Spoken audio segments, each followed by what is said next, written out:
Good. Greetings and salutations. Like I made them all smile and laugh in the background as they did not know. I threw that intro together at the last minute, trying to have some fun and without having much prep time and throwing all this together at the last minute. That's kind of what you get sometimes, folks. But man, thanks for being here, folks.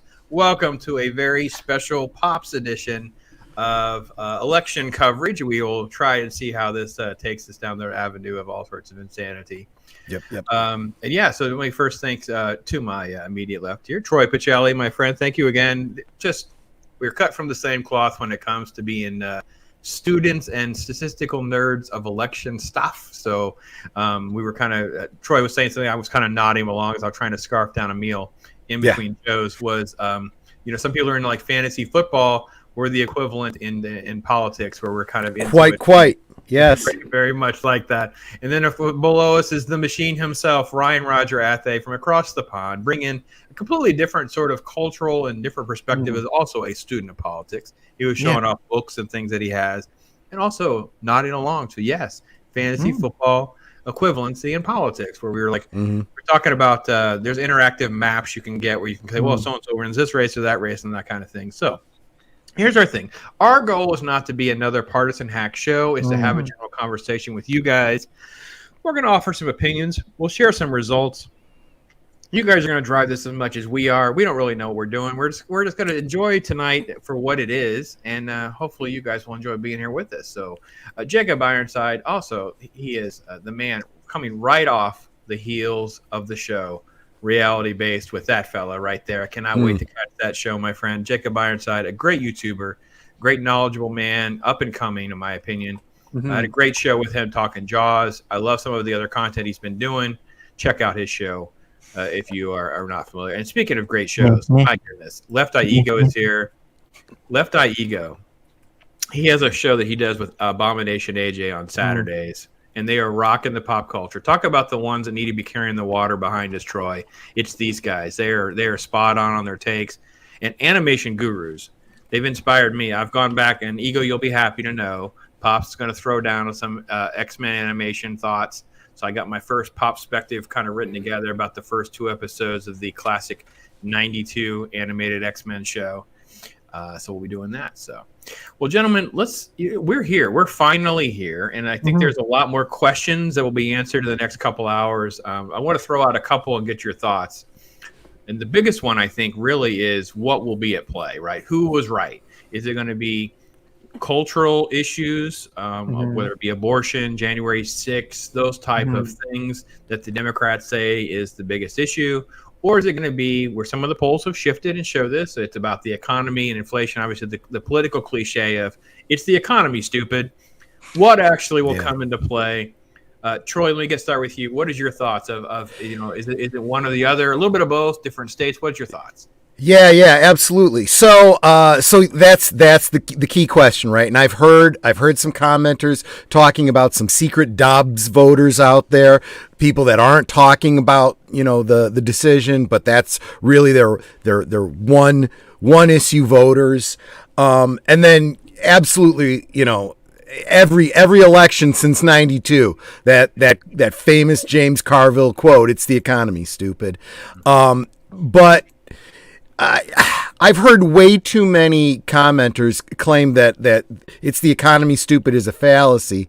But that's kind of like saying, a get woke, go broke is a fallacy. It's real hard to make that argument when you keep seeing it come true over and over and over again. I lived through the 70s, as I know you did, Pops, and I'm seeing way too many similarities. Not perfect, not one-to-one identical, but gas prices and runaway inflation and so on and so forth. And what do you expect? I mean, this administration was literally birthed from the Carter administration, right? There's a lot of pictures of Biden and Carter together that you can kind of see, and I've even seen some memes of him where he's kind of looking over his shoulder and going, "See that? See those? Those are the Dobbs voters," whatever it is. I personally think that we always talk about you've got your right, you've got your left, and those are going to vote the same no matter what. You don't change them. So what makes the difference in an election are those voters in between, the independents, right? They're the swing voters, so to speak. And the swing voters are generally not terribly ideological. They're not, big one issue voters. They're usually more, how are things going right now? Am I feeling good? Is the economy doing well? Am I happy with the way things are? If I am, we'll stay the course. If not, I want change. Exactly. So yeah. I was going to say, before I counter to that, I want to get Ryan's take on that perspective of the. That's. I'm just gonna generalize and call that the culture war, because I think at the end of the day, there's a lot of overlap with social issues, but when it comes to voting blocks right now, the big debate here in the States is, one side's talking about economy, one side's talking about, like you said, Dobbs and some other stuff like that. What you've been studying politics, since you were basically a child. You have all these books. We've talked a lot of this stuff even off the record. Talk a little bit about what you think. What call your shots a little bit on what you think, kind of like if you had to throw them in the scale, where do you think some of that kind of lands? Well, folks, usually when a government is in power in the middle of their term, the opposition generally does well. So I will assume that the Republicans will do well, the Democrats will not do as well. And in regards to the economy versus society, Republicans, those generally on the right, stick to the economy, and whether it's going good or bad, while those on the Democrat side, they used to be called liberals, the center, now it's practically the left. Yeah. Focus on social issues and cultural issues, except for immigration. They don't focus on immigration. But I personally think let's say hi. Look at ego. He's throwing down for us. He's stealing Ryan's thunder here, going political pops. It's really now it sounds more like another T-shirt. I don't even know what's happening over there. And he's giving me the thumbs up on X-Men, which I'm sure we could do whole streams with these guys on that. And Bifer popped in here. Hold on, man. I tell you, I got a little bit of delay, folks. Bear with me if you got little gaps and things like that, or we're buffering. We've all got windows open. We got little things doing. We're trying to kind of be ready for giving you some information. Predicting a blue wave, too many trickery.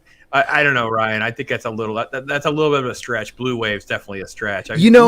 Even the sort of like lefty leaning predictors know the House is going red. Like there's just the law of numbers is that the House will now the quantity of how red it gets will be up for conversation for sure. The Senate is more of a coin toss in many races, but it leans very red right now. So people that follow me on Twitter and other social medias are probably getting sick of me constantly dropping, and I haven't linked to anything, but I keep dropping a screen capture, a picture of the cover of Hugh Hewitt's book. If it's not close, they can't cheat. And the secondary title is Crushing the Democrats in Every Election and Why Your Life Depends on It. That's not quite so important as the basic concept of if it's not close, they can't cheat. And honestly, that is the big thing, right? That I've been pushing. Just because everyone is predicting a red wave is no reason for you to say, well, I don't need to go vote because it's going to be a red wave anyway. No. You ever read The Tortoise and the Hare?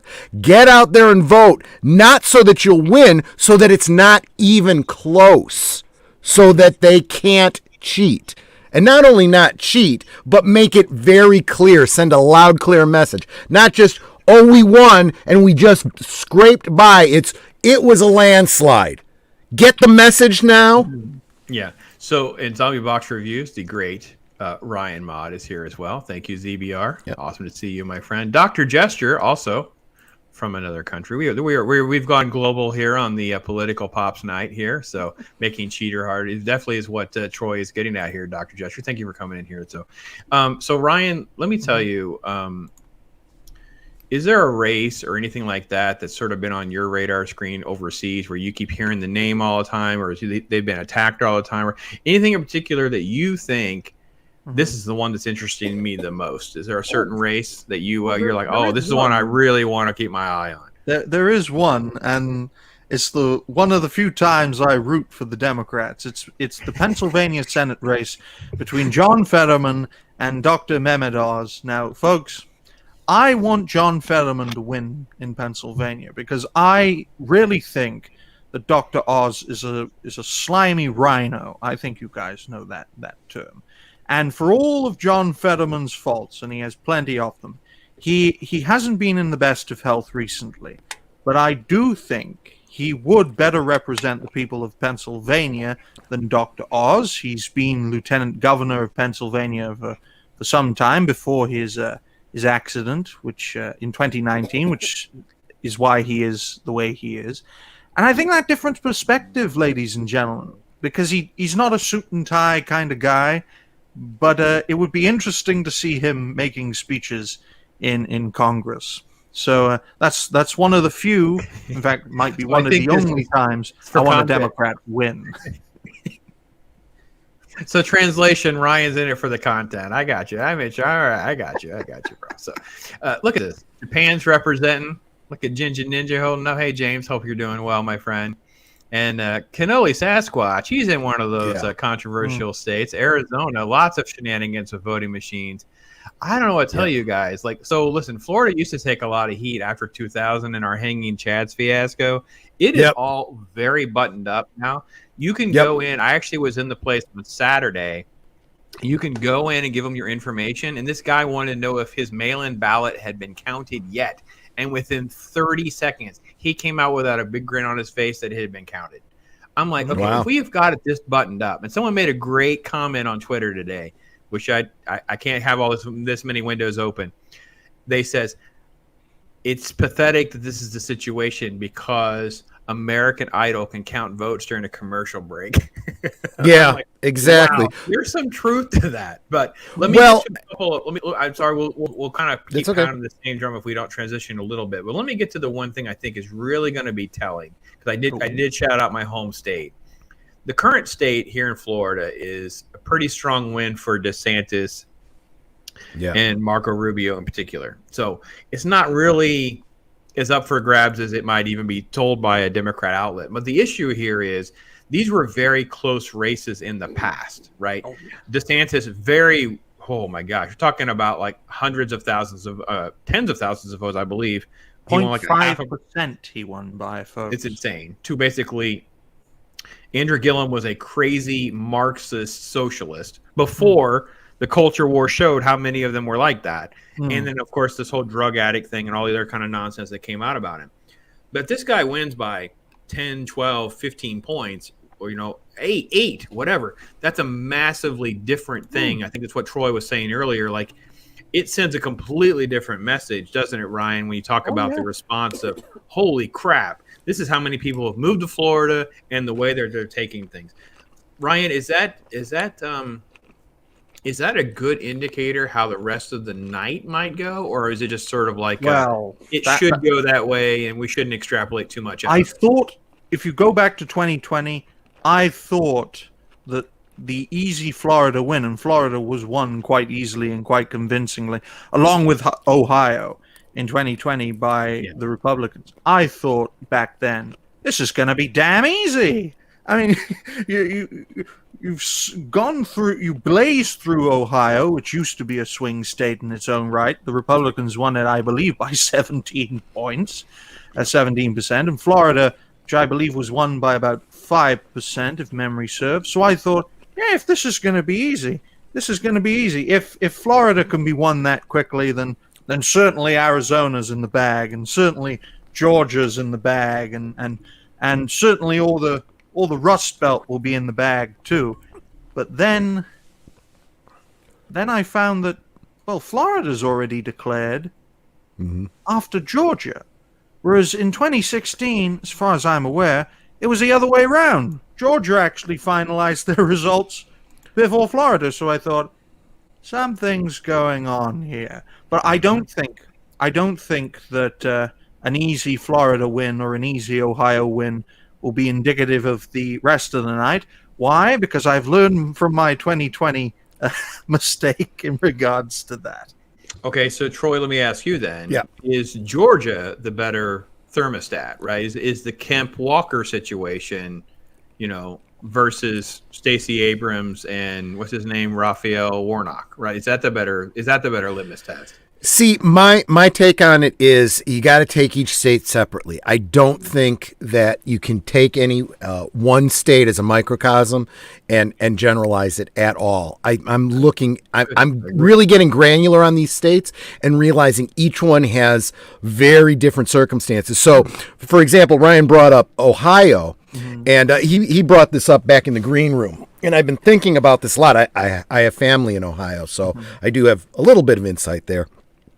And on the ground in Ohio, you have a great deal of economy hitting Ohio that may not be hitting, for example, Florida right now. May be very different than the economy that's hitting Georgia right now. We have a lot of industry that has left Ohio over the past couple decades, and a lot of unemployment because of some Ohio leadership decisions, and that has really pushed that change that Ryan is seeing. So yeah, I'd be very careful to do any kind of generalizing based on that. The Stacey Abrams thing. That's a whole different ball of wax, because there's voters saying that she's got to finish out her term as president of Earth before she, Star Trek press. Yeah. So my point with that is, folks, one of the reasons I wanted to do the stream was so you can understand. I couldn't agree more with these two guys. Like, I think we have to be very careful listening to pundits that are trying to extrapolate one way or the other. Yeah. Very similar, like the response to debates, I think have been very extreme at times with, so-and-so did this or so-and-so did that. Because I think it's really what Troy said earlier. Like, you have extreme factions that they're rock solid. They're party line. They're not going to change. And you have this group that may or may not change. And I will say, I do disagree a little bit, because there was a great book that came out about Trump and, him winning, surprisingly in pro-Obama districts and why they would flip. And there were a lot of one-issue people that changed. Like, it was the way the Supreme Court thing was going to go down, or the way an abortion issue would go down, or it would be something like that. So I'm very fascinated with 2022 to see, let's just say you have a surprise state. What are the reasons in that state? And I think that's what Troy's hitting the nail on the head is, sadly and good, it's more complicated now. Like, I feel like it is more of 50 different states, 50 different governments, and we have this agreement of a republic, but there is a little more sovereignty that's kind of being forced along the way. Exactly. Because of the pandemic and things like that. And you're nodding, Ryan, so I think you kind of agree with that as a general assessment of how to kind of approach this, because it kind of gets muddled at times for us. Think of each state as a country. Like in the United Kingdom, it's England, Scotland, Wales, and Northern Ireland. We all count our votes separately, country to country. And it's all done within 24 hours, folks. We know at least by 18 hours who the next government is going to be, because we have constituencies where we elect members of parliament. It's like a horse race. Whoever gets the most votes wins and becomes a member of parliament. And if you get over 325 MPs, you can form the next government. So that's how quick our system is. And for the United States, the same should well apply in each state, which I would classify as a country. Think of it like a country, where they get all the votes within a certain time, then they count them all within a 24-hour period, and whoever gets the most votes wins. That's how it should be. It shouldn't take weeks to know a damn decision. So I want to share this. I want to share this really quick, because I find this stuff very, very frustrating. This is one of the things that I find very frustrating with the general media. And again, I'm a bit of a poll and statistical nerd. I've been doing this kind of semi-professionally for almost 20 years now. My wife and I were doing some math. Like, holy crap, that was like in 2005, and this was like in 2008, and you're like, because I was full on in by the time you got to the 2008 election, which is 2007 for all practical purposes, right? So when the shares, which I have multiple windows open, so everything takes a little longer. This is like one of these early reporting type things, and this is the source is going to be Associated Press. Notice that they're only showing you Georgia, New Hampshire, North Carolina, and Ohio all blue. That is not by accident. Florida is not even on the list because we already discussed how we know Florida will most likely go. Now, I know this sounds crazy, but I'm very conspiratorial because I've seen crazy stuff happen in 20-something years where it gives you this false sense that the Democrats are doing great. Like this thing, like this is 62% in New Hampshire, but only 10%. So what you'd have to do in order to analyze New Hampshire properly is you would have to open that map and figure out what districts are actually being done, because not everything is very uniform in these states, right? They're also showing you states like, why do we not have, Florida and the other East Coast states in here? Because instead they're showing you Arizona, Nevada. Those are going to report at like 10 o'clock. Those aren't relevant to this conversation. Control the narrative. Yeah, they should be showing you what's going to happen, not trying to, give you perspective. Now, I will say on the House side, they're showing you a few of them that are kind of split. So that's what they will use as their excuse and their cover. But no one is as concerned with the House numbers as much as they are with the Senate numbers, because the race is not going to be close. Now, I don't know, guys. Am I overreacting? Well, I do say it's the establishment versus the alliance of alternatives for a reason, folks. Controlling that narrative, like on CNN, one of the anchors was talking about, don't go on social media, trust us. Right. That's not suspicious at all. Yeah, that's just, I don't know. Troy, am I being a little crazy? Am I being a little too overzealous with my thoughts on that a little bit? I know it's a little bit in the weeds, but it just really jumps out at me when I see that kind of stuff. I think I'm probably going to be the tempering voice throughout the night, because I'm going to agree with you. I do see what you're saying, but I am going to temper that too with two different things. It's not as conspiratorial as all that, although absolutely there certainly is some of that. But I think there's always the if it bleeds, it leads. We want it to be as sensational as possible because we're trying to keep people engaged as much as possible. There's that one side of it.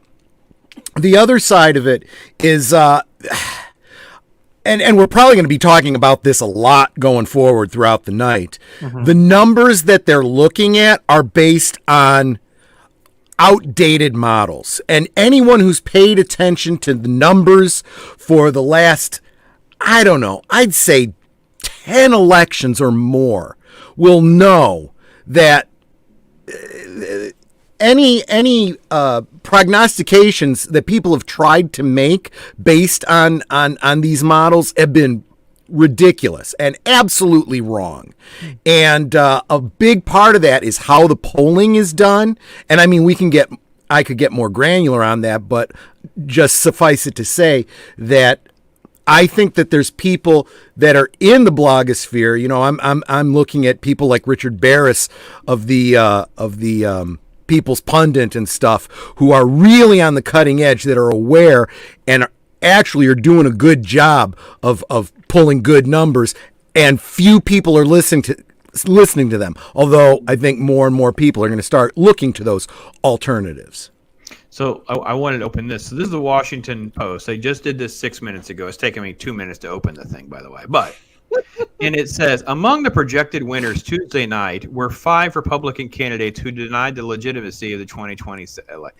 So see how biased and skewed that is? That's just, it is so unfair, and it's not the proper way to handle election reporting. Now, if you want to have that as part of your opinion section, if you want to have that part as your roundtable panel discussions, those things are all fine, just as we're going to have opinion versus fact. Like, it is not relevant to cover results that way. That is so skewed to that conversation. And that's the part that I think once you start seeing this, folks, you can't really unsee it. and then it becomes increasingly frustrating. So let me bounce to chat real quick, otherwise I won't be able to keep up at least a little bit. Bear real with quick, me. I'm going to drop out real quick and reboot because I'm having some problems here, and I'll be back. Sure, no problem at all. You come and go as you need to, my friend. Thanks. And if any of you want to join, you just kind of have to give me some sort of tip, and I will gladly have throw the link in there for you guys anyway here in a minute. Bifer saying better litmus test is Pennsylvania, Michigan, and Wisconsin. I know, I do agree, Bifer, but the problem is they're like an hour away. Like I had to wait, so I was trying to keep it focused on like how we're going to move across the country a little bit because the governor races in Michigan and Wisconsin could be the biggest surfboard on the wave. Like you're talking about a major change is you start seeing things like that, especially Governor Whitmer. That's a huge one, right? I'm also interested in seeing how Virginia and Nevada go, folks, because I think those states could be ones that could swing into the direction of the red, and especially given the way Georgia and Arizona have gone recently. Hopefully they swing too. But the Reds need all the help they can get, and if they can go on the offensive in what has been recently blue areas, so much the better for them. But look, I want a Democrat to win. I want John Fetterman to become the next senator. I really do, because I'd rather have a Democrat as a senator than a rhino, folks. Yeah, I know. He's very clear. For those of you who might have missed it, he was really trying to explain the damage that can be done when you have the rhino in its seat, where it does more damage by having that flip-flop lack of sort of like a moral compass than it does to just have an incompetent person that you know how they're going to be or whatever. You know how John Fetterman is going to vote. You don't know how Mehmet Oz is going to vote. It's better to have someone try to stab you in the front than someone to stab you in the back. So go John Fetterman. Netter is pointing out some of the things that have been reported about Arizona, which we definitely have heard. So that's it. All of it is frustrating, and I'm really frustrated that this stuff can happen. My wife has her own conspiracy theories and that kind of thing, but I know if I was a poll worker, there's not going to be any shenanigans on my watch. I'd just be like, no, we're not doing any of that kind of stuff. It was quite simple in the UK, Pops, because I've voted quite a few times in my short time as a voter. You simply just get a pen, you pick your candidate with a cross or a tick, it depends, put it in a box. They then take that box to the voting center and then count them all. So this one goes there because they voted for them. This one goes there, voted for them. And then whoever has the most votes wins and becomes a member of Parliament. Florida has buttoned this up. It's not nearly as much of an issue. I'm not saying we won't have shenanigans, but by the way, you should call me sweetie. Hello. Hey there. So that's why I can't understand why you guys have voting machines, because those things can break. They can be subject to tampering. Just a piece of paper with a pen, not a pencil, because they can rub it out. Maybe write your name on there too. So very good example, Dr. Gesture. We get this all the time. Like the most important channel with the most important anchorman's like, quote, finally we're back to normal as the country reelected a thieving commie, right? So it's the way the media will spend time and energy trying to convey what is normal. Like this is what's normal. So this is the approved opinion that you kind of have to have. So let me see if I got we are right at 8 o'clock, so we should finally have some data on a few races. I was trying to go through here and see if there was anything in particular that jumped out at me that we already can say as a result, but I don't have anything per se that I'm going to hang my hat on yet. Well, don't forget early voting, folks, because most of the Democrats have voted early. So in the earliest results, they're going to pull out into the lead. And then once the rest of the votes are counted, then the red wave should appear, barring any, stopping of counting. Yeah. So let me start with my home state, because it should be, we should have stuff. Oh, wait, we won't. Do we close at 8 or 9? Sorry, I know there's a time change. And it kind of creates some confusion for me. I think it's 8 because it's 1:05 now. Okay, right. So it should be right because we close the things close at 7, but it's really 8 because of the panhandle. So we should start having some good data on some of the races. I don't see anything. Oh, man, it's showing this. This is crazy if this is true, because this is a map that's showing like some of the other cities in Florida being red, including Miami-Dade. Just a lot of them. No, not Miami and West Palm. No. The ones around. But even like Hillsborough County and stuff around Tampa looks pretty pink. So right now, this is showing Marco Rubio at 55.6% and Val Demings at 43.4%. So that is a massive difference. That's over 12%. That's safe. That is literally a safe Senate seat in what was traditionally topsy-turvy. Blue, a margin red, of error. blue. Yeah, margin of error on all those. Anything that's a national race is a margin of error race. Okay, yeah, the polls would be, if this holds, this is the original data. This is actually the New York Times. So I also want to say this. I'm going to try to use more liberal left type out. So my goal here is to not have a biased spin for you guys. Is to have the opposite, to have something that's a little more pragmatic. Exactly. New York Times is showing DeSantis at 57.2 and Charlie Crist at 42.2. So 15 points. So that means the Rubio and the DeSantis races have dramatically exceeded the polls and predictions. Troy Pacelli. And that shouldn't surprise anybody. That should not surprise me. I will admit it surprises me a little bit. As much because I feel like I do have confirmation bias. I have to pretend I have some confirmation bias. It even exceeds. There's no way I thought DeSantis would be plus 15. I thought you 10 also or 12 maybe, but not 15. Let me suggest this also to you, Pops, that perhaps being in Florida, you have a hope for the best, but be prepared for the worst kind of mentality, right? You're like, well, I really want this, but maybe it's going to be close. And then when it's not close, you're like, wow, it's. Well, I was thinking, since in 2016, DeSantis barely won by 0.5%. And then in 2020, it was around 5%. Then I thought, worst case scenario, it would be around 5%. Like with minimal growth, but 15, that's up by a factor of. This is and obviously with Agent Boomer being down there with you, Pops, and you guys just went through that Hurricane Ian and everything. Look, this is one of those things where leadership shines when there's a tragedy, and the way he managed that hurricane. I haven't had a chance to. Next month, I'm going to be because Boomer's still not moved into his house yet. It's been pretty bad for him. He's had a rough time.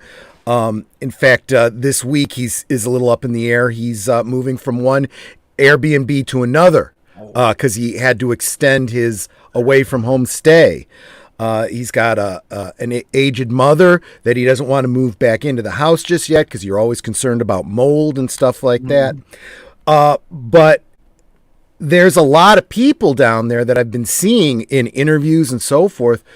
Guy was saying, look, I'm a lifelong Democrat, but when this happened and we were struggling, DeSantis brought the gasoline, and I was able to power up my my generator. So I'm voting Republican this time around. And these things don't happen in isolation, right? Again, I mean you could chalk that up to it's the economy, stupid, but this is people's lives. This is hitting them where they live, and this is how people are going to vote. And I think there's a lot of, we were talking about the Dobbs effect. I think there's a lot of women out there, and men too, I suppose, that feel very strongly about a woman's right to choose, but they're like, look, I want to be able to choose my health care. I want to be able to choose to pay my bills. Okay? If I can't make those choices for myself, I can't even think about the maybe possiblies of the, remote chance that I might have to make a choice about that, But a 15-point lead. 1 second, Ryan. Let me just get Dr. Jester. It's a comment that says there's no paper ballots there. They only use electronic ballots. He's explaining that there's a pen drive that transmits the results from the machine to a normal computer to the internet. So that's fascinating. I didn't know. And this is Fandom Collective popping in and supporting us. That's awesome. Thank you so much for all the folks over there. They actually help all of us as a content creator. So that's cool. R2 is here as well. And yeah, watch out for that Ryan Roger Athay, he's a troublemaker. I love that brother. I love that troublemaker. So yeah. So, but yeah, we were discussing that DeSantis. The New York Times has called it. The current stats are at plus 15 points. Obviously, that number can waver some, but 15 points is way too massive of a difference to go the other direction. It may tighten some, but for the most part, that's going to can't lose that kind of lead. Folks. Go ahead, Ryan. What is your thoughts on? I mean, 15 points, and you're talking about over 10 for Rubio. So this is Florida. Yeah. I mean, we know it's gone red. I know just aesthetically and anecdotally, I could agree with all of that. But to see it manifest with such a massive number, that's crazy. That's a massive number. Win by 15 points. What's it going to be for Texas? 25? What's it going to be for Ohio? 20? If Florida, and I know we're jumping the gun, well, I am. But if this is the foundation for what's going to happen tonight, or in my case, morning and afternoon, my goodness, talk about a red wave. I mean, Guam went red for the first time since 1990, selecting a non-voting House member. And Guam is one of the deepest blue areas, not states, because it's not a state, but deepest blue areas. So I think, barring any, shenanigans, I think this will be a good night for the Republican Party.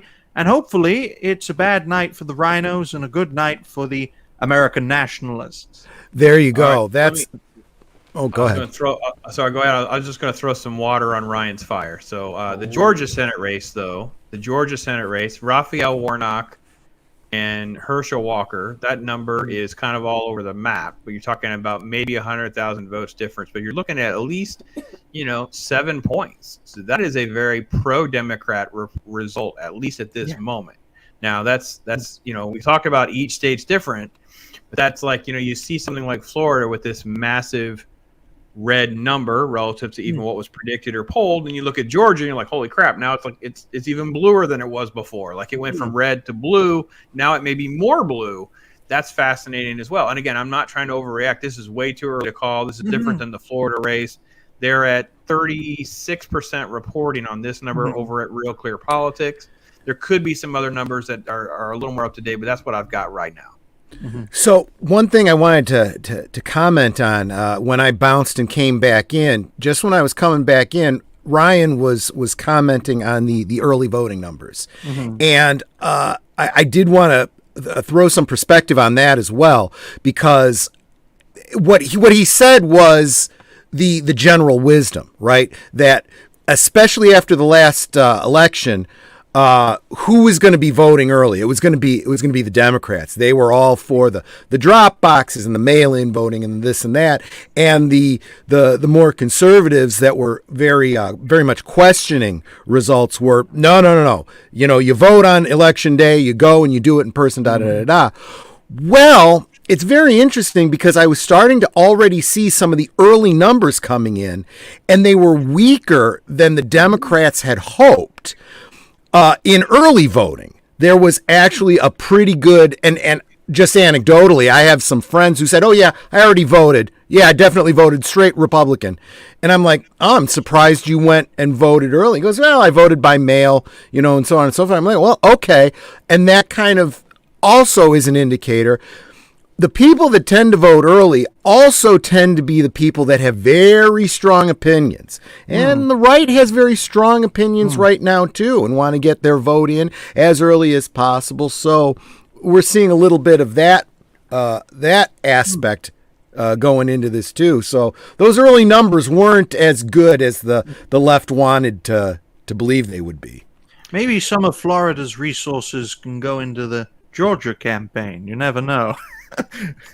Well, I think it's fascinating, though, right? So you have, and I guess some of this stuff was rumored, right? Because obviously Florida, we were only shut down maybe until the end. The worst case scenario, we were shut down until the end of May, like May of 2020. And after that, once there were protests and all the riots and all the nonsense started, all of us were like, well, we're done with all you and your rules. Now, there were some mask issues and things like that, but we all kind of went back to our life. I mean, I work in healthcare, so I never stopped. But reality is, for the general populace, we got to that point. And then you had the mass migration here. Obviously, the famous names like Dave Rubin and Ben Shapiro, and they kind of like hyped up moving to Florida. It's, there's no state tax and all these different things. And then when you look at Georgia, we were all very shocked by it. Shenanigans set aside. It doesn't matter. It's water under the bridge. Yeah. Whatever happened in Georgia in 2020. It was a red state. It was a deeply red state. And then suddenly it flips blue and Trump loses. And then he has to mouth off about Georgia. And then when they have runoffs, next thing you know, we have another blue senator. And now the early data is pointing to possibly, again, very hypothetical, very early on. It's going to be still close because it's not going to be as wide, I think, as the Florida races were.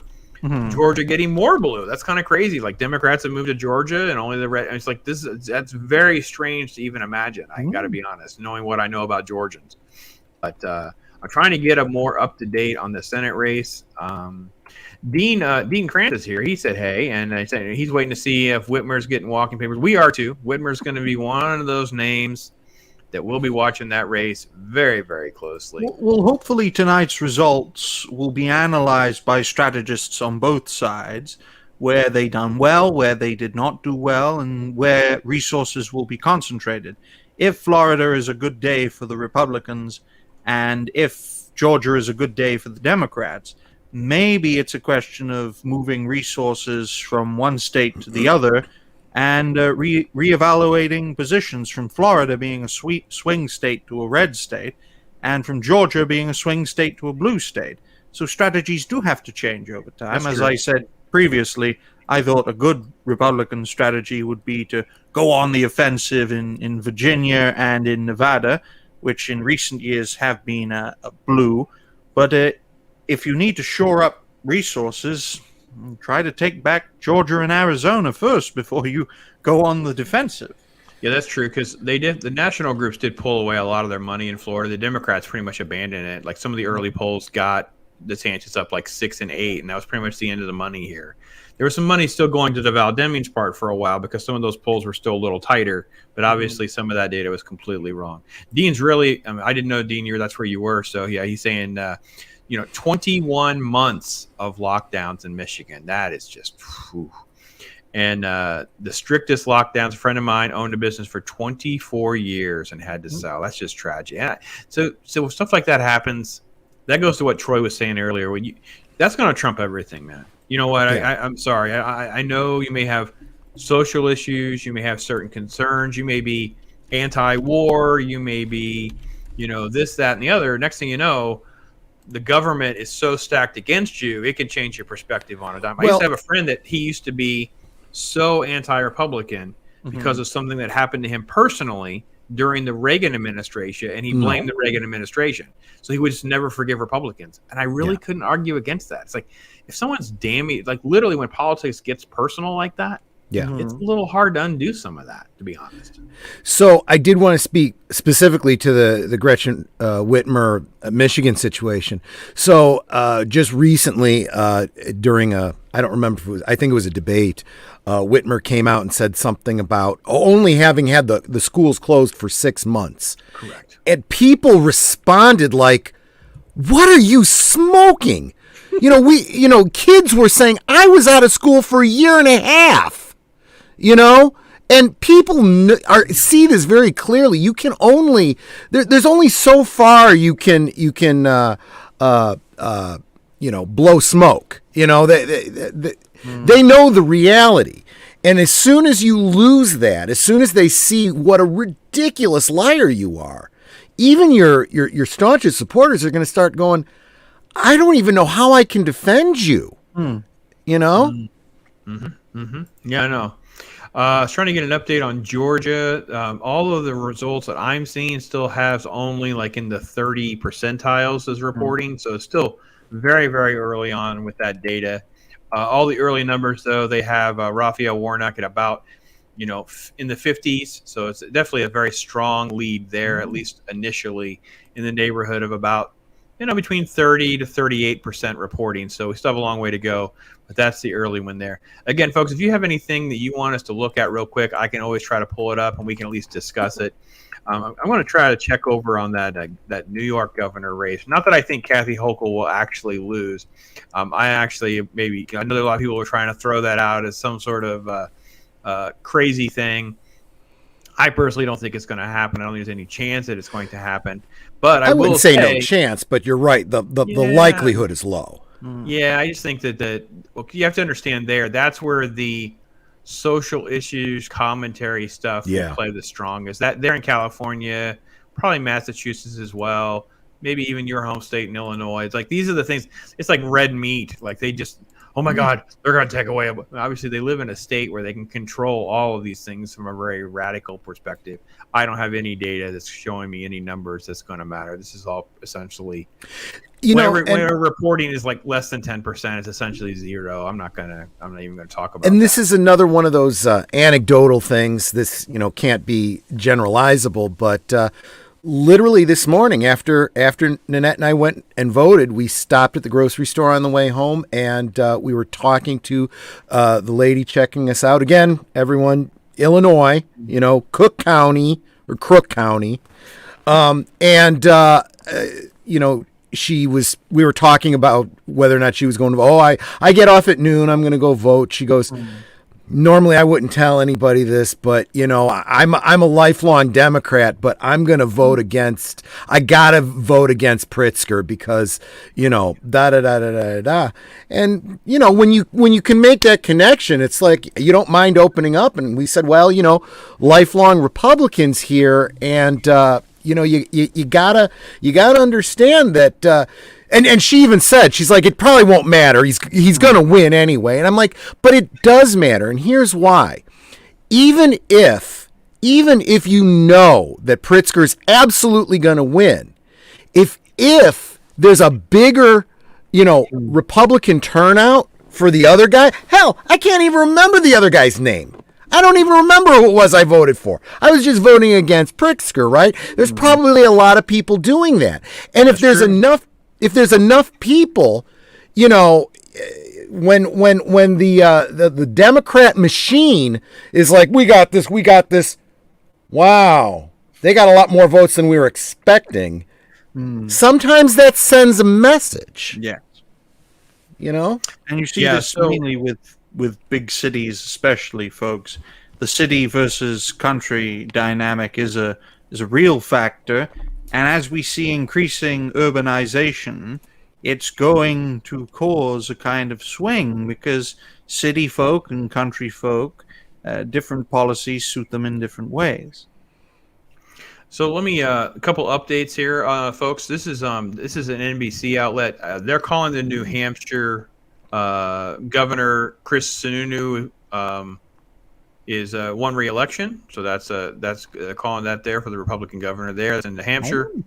Ohio passes a measure that bans the non-citizens from voting. That's also being reported by NBC. So there was a ban there that anyone who is not a U.S. citizen will be banned from voting. Good. Here's a not big surprise in the category of water is wet. Young voters approve of Biden's student loan forgiveness plan. Yes, that poll shows that. That's some great breaking non-news for us as well in the election night stuff. So that's another example of you gotta dig into that one a little bit, because you got to look at what was the question and what is it actually saying? Because you got a lot of people that are still saying, yes, I am in favor of this. But if you ask them specifically, and how did his decision affect you? Well, I didn't get anything out of it, and blah, blah, blah, blah, blah, and this and that. It's like, okay, yeah. Yeah. So the NBC is also calling the Marco Rubio race. Obviously, Governor Ron DeSantis here in Florida, but they're actually calling the Rubio race as well. Don't have exact numbers yet, but I do have that. The polls are now closing at 8 o'clock Eastern time there in Illinois, so the gubernatorial race is still too close to call. But that's the Pritzker race and the Darren Bailey race. That's who it was, Bailey, right. Yeah, Bailey's talking about, So The New Hampshire race is still too close to call. The Maggie Hassan and the Don Bolduc. I don't know how to say his last name. Baldock, maybe. So let me see here. We got. So sorry, I'm pinging around trying to get. Again, if we don't have decent percentages reporting, I'm not interested in reporting on it, even if places are reporting it. I think it's irresponsible to do so. I do have to say, I'm really surprised at how close the O'Rourke Abbott race is looking right now. Oh, that's still 2 hours. That's an hour or so away, isn't it? I didn't really look and see. Well, they've got about 20% reported. Oh. Wow. How close is it? I don't have that pulled up. What do you got? So we're looking at percentage-wise, 53-45 in O'Rourke's favor. Wow. Okay. Yeah. But again, I'm looking at Fox News, which was terrible the last election. So that's very, very true. Next year I will, or next election, I may pony up $5 to subscribe to the People's Pundit to get better numbers. I know John Fetterman is off to a good start in Pennsylvania, although it is only 5% reporting in. 83% for John Fetterman. Go on, John. Yeah, see, I get what you're saying about Fetterman, but at the same time, and I especially get what you're saying about Oz. Oz is, it's like voting for a rhino, but is it maybe better to vote for a rhino than a lefty puppet? Because that's really what he is. It's like voting for Biden again, right? He wouldn't be doing anything. He would just be a puppet on the hand of whoever his handlers are. Yeah, it's like, who do you want to vote for, Joe Biden or Mitt Romney? That's a good analogy, actually. That's a good analogy. And you're like, well, I'll vote for Romney, but I'm not going to like it. So here's an update on one that I'm really shocked by if this were to hold. Very early to call. It's really low. I'm hesitant to even say anything. 28%. This is the Ohio Senate race. Tim Ryan and J.D. Vance. Ryan is currently ahead by almost 14 points. That's a lot. That's a big gap. Wow. Now, it's well over 100,000 votes. It's a big difference. So again, massive early voting would be pro-Democrat in that area. I know J.D. Vance has kind of been all over the map with his campaign. Not necessarily always had great endorsements and stuff like that at times, but just early numbers on that. Not trying to, shut that one down. But yeah, I see the Oz Fetterman race here. I see the governor. See, this was another reason why I gave Fetterman kind of the edge in that race when I was kind of doing my prognostication. There was that the governor race, Josh Shapiro was favored to win massively. So you have like the pull along result where people are just voting party line, and that if it were very close within a point or two, Fetterman probably would be edged out at least for a recount, if not an outright, slight win. So that's kind of we don't have. I mean, I literally have no data on this New York race. This is so strange. I have nothing. I got no data yet. I'm looking at Georgia now and seeing all the blue bits and the red bits. It's exactly what I expected. The city areas are more blue, or the country areas generally are more red. So I think Georgia's going to be a tighter than we think. It is very tight right now. I mean, with about 34% in, we're looking at least in the governor's race, 50-49. That's a razor's edge. Yeah, so here's the thing I learned, and this dates back to, I guess, Obama McCain for me. It was the first time I looked at the country map, and it was all red except for cities. And it was like mind-blowing. I was like, whoa. Again, as a novice, right? I didn't know a whole lot. I'd done a little bit. I kind of woke up a little bit, kind of got into it a little bit. But when you get into the math, you're like, oh, okay, I see what's happening. This is like a massive difference. So let me run down to Florida, because Florida was not close. Florida's not close like at all. We're like at 80% reporting. Yeah. Rubio is up 14. DeSantis is now up 17. Ashley Moody is up 19. That's our attorney general. That actually was not projected to be super close, but now we're looking at almost 20 points. That's crazy. The Republicans in the House are now up like plus 14. That's a big gap on doing Florida legislative stuff. Let me see if there's anything else that was massively interesting here. I don't see anything else that's really that big of a shock or anything like that. It's just not going to be a shock at that point. But again, like I said earlier, Democrats pretty much just kind of left Florida. They just knew they weren't going to have the numbers. The momentum got there. DeSantis is going to pull everyone along right now. He's widely popular here. Even in people who don't necessarily like him. I think what Troy, you were saying earlier, like, listen, I got to live my life during the pandemic while I watched all my friends, family, and neighbors get shut down. So what am I supposed to do? You know what I mean? Like, how am I supposed to be critical of a governor to let me keep my job and my life? Like, it's just different here. Yep. Looking for other states. Any other states, guys? Any of you in chat? Let me go back to chat. I've kind of neglected you guys. Sorry about that. Let's see. As friends of mine in Texas, this is Dean Krantz. He's kicking off here. Tell me, Dems always start strong, but in the rural areas start reporting in. Yeah, okay. Yeah. That's fair. Actually, I think the media, again, we're going back to my conspiracy theory stuff, is you will see a lot of this too, where there's a lot of this, the blues way ahead, and then it would come back. But again, 2020 threw all of that out the window because I was like, this was a Trump win. Get-go. Next thing you know, like Ryan was saying earlier with Georgia and the other states, I'm like, what do you mean? This. What do you mean Arizona's in play? What do you mean Georgia? It's like, this is nuts. So I saw it live, folks. I could not believe it was going so well for Michigan, the Red. Wisconsin, we're done. And my goodness. And then stop. Pennsylvania stops. Wisconsin stops. Minnesota stops, because I honestly thought Minnesota was going to go red as well.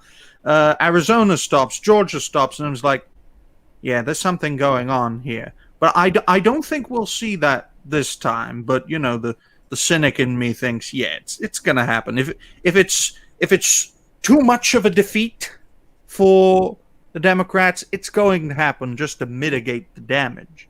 Yeah. That's why we have to keep an eye on suspicious activity and sudden stops in vote counts. Correct. But I found something pretty interesting in regards to New Hampshire. I mean, they've barely started reporting, about 13% for the Senate race. I think that could be a close one, especially if as it goes up and up and up. But you never know, folks. You just never know. We'll say hey to Keely Chow. Keely Chow's in here with us, so that's always good. Byford's talking about, just the idea of the student loan stuff, paying for some kids' women's study or archaeological degree. Yeah, I know. Anything with blank studies for me is always a hard one. And that's, it's return on investment, right? It's like, look, I could totally get behind, some greater government assistance when it comes to STEM, right? The engineers and the science and all that kind of stuff. But if you want to take underwater basket weaving and, gender theory and stuff like that, you know what? You need to pay for that yourself because how are you expecting to make money on that? That's the kind of thing that is not a return on investment.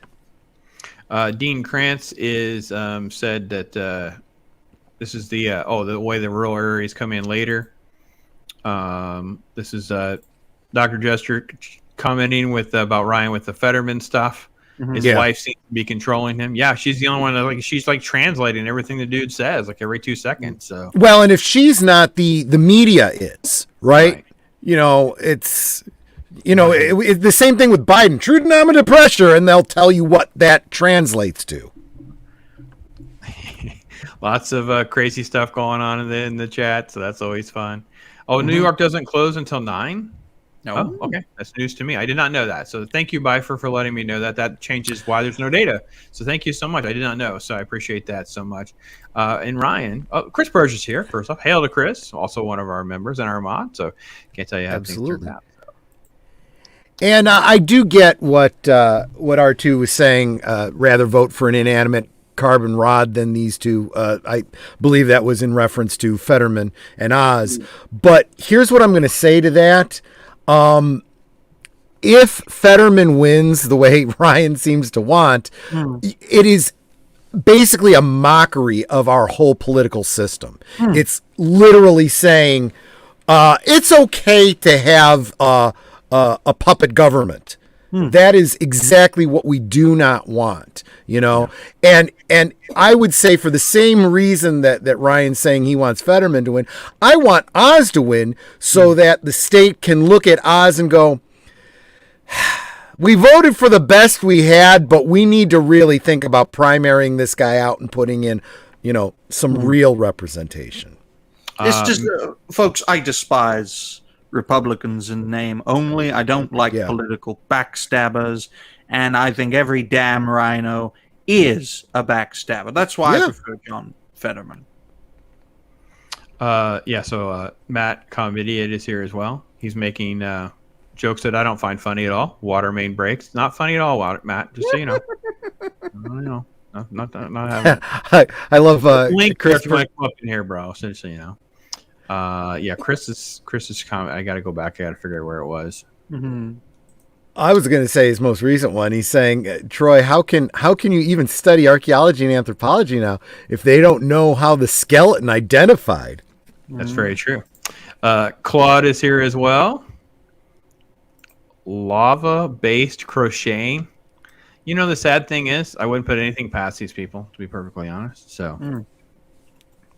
Right. Very interesting to see what happens for me in New Hampshire and in North Carolina, to see how close they are, because I think in North Carolina nearly half of the votes have been reported in faster than I expected.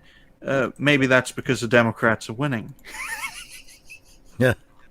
Yeah, it's showing. It's not really. I don't really think that Sherry Beasley is set to lose that race. Actually, I know that there are Republicans that are having hopeful that Ted Budd would do well there, but the polls and the data I had saw before this on North Carolina, I kind of wrote that off as a D, and she's just done a good enough job there. I know. I mean, I kind of have to give credit where credit's due. Sometimes one of the sane ones, because she knows she's in a part of the southern states that, in terms of national elections, goes red more often than blue. Well, and I think she just executed a better campaign. I'm not even going to try to pass judgment on her as a politician or her voting. I just think she just executed a better campaign, and that race really never got. I mean, right now it's showing about 5 to 6% with 6% showing. This is an NBC site. I would not expect it to get any closer than maybe 3 or 4. Yeah, I think she's pretty much got North Carolina locked in. That's really not as one that's really in play. So I think we're kind of in a lull until about 9 o'clock, and then we're going to probably see a whole bunch of things that are going to come online probably rather quickly. What did you say? You're in trouble with Netter. What did you do? Netter's going to put you in timeout, man. What did you say? What did he say? Netter, I don't know what happened. I think I took the Lord's name in vain. That's the only thing that Netter usually responds to. So good job, Netter. Thanks for keeping him honest. I may have been my apologies. So. Oh no! She said Dems are winning, which she considers pretty close. Oh, that's almost like sacrilegious. Fair enough. Okay, so the key race. You're not the only one, Byford. That is a huge win for up. Dean has brought that up. He went into some deep things there. So yeah, I agree with that. And he says, Dean also says he lives in a college town. Yeah. So, it's spoken to students there. If they're being taught critical race skills, I'd be happy with a degree. Tell young men to get a trade. Yeah. No, he said critical thinking skills. Oh, I got you. Yeah. Very different. And that's the problem. They are being indoctrinated with this critical theory. Critical thinking is what we used to learn in college, exactly. And very, very valuable. I was just telling my mother the other day that these days kids in college are being told what to think, whereas when I was in school, they were teaching us how to think. They were teaching us about fallacies, citing sources, understanding the sources. Not all sources are made the same, right? I mean, if you were to quote, for example, the New York Post, the National Enquirer, or the Wall Street Journal, those are not the same kinds of of sources. And these days, there isn't that kind of teaching. My professors may have all been very, very left, but I never knew it for certain because they would not tell you what their opinions were. They keep religion and politics out of it and say, well, what do you think? And why do you think that? And they challenge you with it. And they would challenge you regardless of what you said, whether you were on the right or you were on the left. They challenged both sides. And that made me a stronger debater than, otherwise I would have been. So, yeah, this takes me right back to kind of like my political awakening happened at 9/11. And I remember reading one of Rush Limbaugh's books and Michael's Moore book.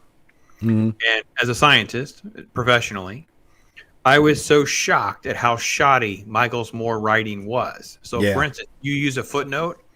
It wasn't even a newspaper. It was the New Yorker. So I'd go look up the New Yorker thing that he's trying to cite, and the New Yorker was quoting someone else who quoted someone else. It was like 7 degrees of separation of fact checking for a published book. On political commentary, whereas Rush Limbaugh was showing you graphs and charts that were put out by the government. Primary sources, right. Right. So now, this was my first impression of just communication of information. Now, I'm not trying to say I went really one way or the other.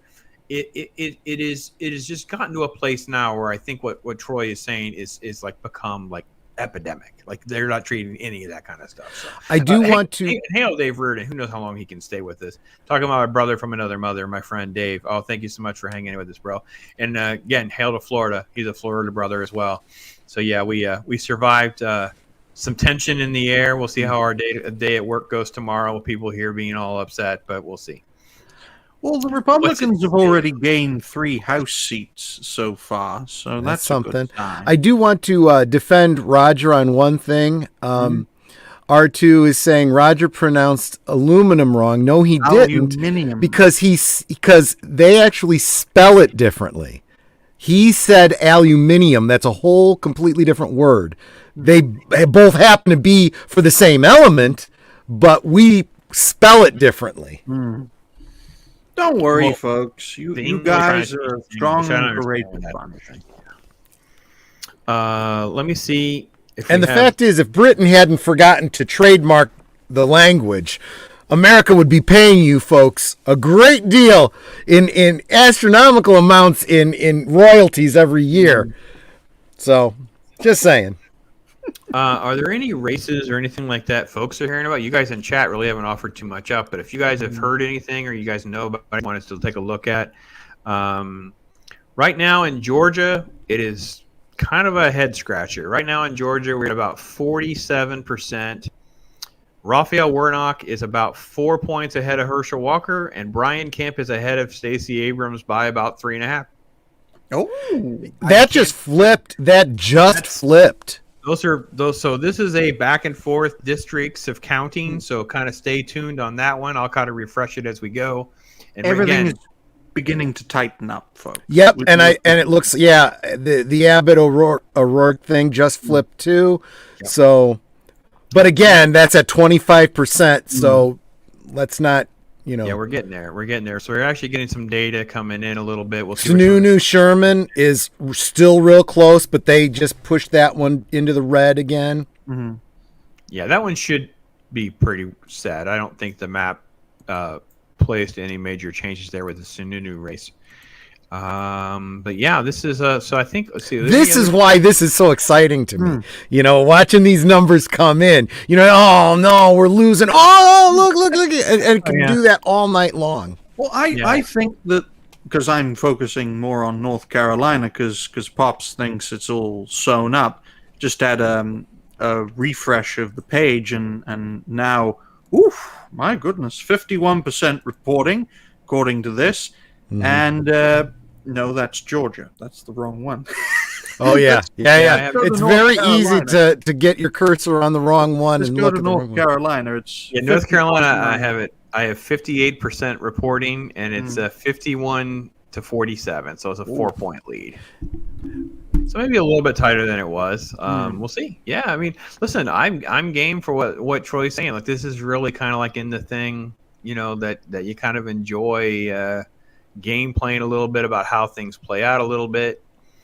The tighter the result, I think, the better chance the Republicans have for North Carolina being a solid seat or position for 2024. And here's another reason why I and I'm not going to pick on you about this all night, Ryan, but the Fetterman Oz thing. The other reason why it's important is because who's in control of the House, right? And both sides of the legislation, right? Because let's face it, let's assume that we take both houses, right? And we have red. What does that mean? Not a lot. Not a lot's going to get through because we still have the veto power of the president, right? And it's not even our best estimates. There's no way we're going to have a veto-proof majority. It's just not going to happen. But whether or not we, have control is dependent on someone, could be dependent on one person like Oz, and yes, he may be a rhino in name only, but that red spot is needed if we want something like the ability to impeach, for example.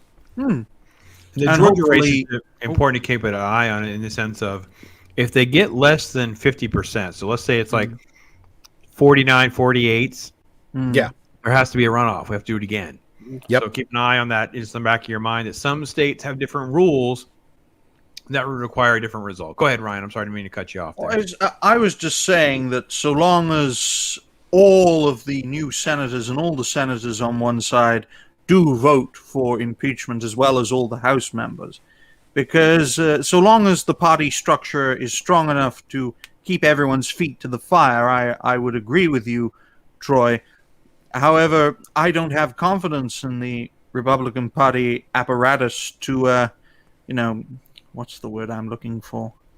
When a dog is smelled, when they hunt animals, they smell the blood of the animal. I don't think the Republicans have that. I agree with you on that, but that's not the kind of thing I was talking about. I'm not talking about the ability to successfully impeach. I'm talking about even having the ability to bring a vote, and begin the process. If you don't have one party majority, you can't even do it. And if oh, I'm sorry. Go ahead, Pops. You're muted. Yeah, I'm not hearing you, Pops. Sorry about that.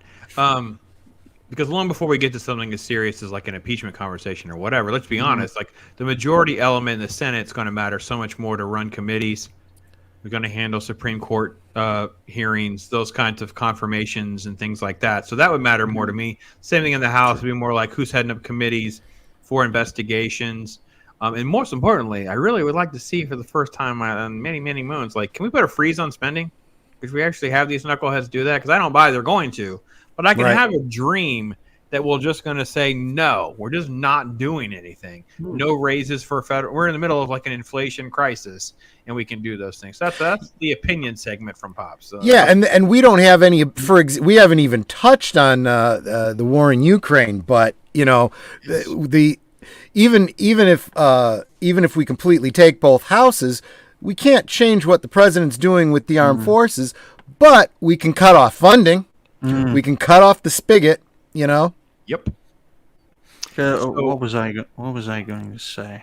Well, while you think about it, let me give you a fun update since we're doing like play-by-play. They just did an update in Georgia. The Warnock-Walker race now is down to 2 points. It's tightened to 50.3 to 48%. So keep an eye. They were getting really close to that being tied. And the Kemp-Abrams is widened out to 5 points now. So a little play-by-play there to have some fun. We're way, way far away from calling anything in Georgia, but just to have some fun with it. Imagine Stacey Abrams as a No, governor. just stop. I'm going to make you sit in timeout if you even go there. I'm just not. I'm not doing it. I'm going to the toilet anyway, so you can. I don't even want to. So put your icon out. I'll put you in timeout. I want to think about President, Star Trek universe, and that kind of nonsense. So President Abrams.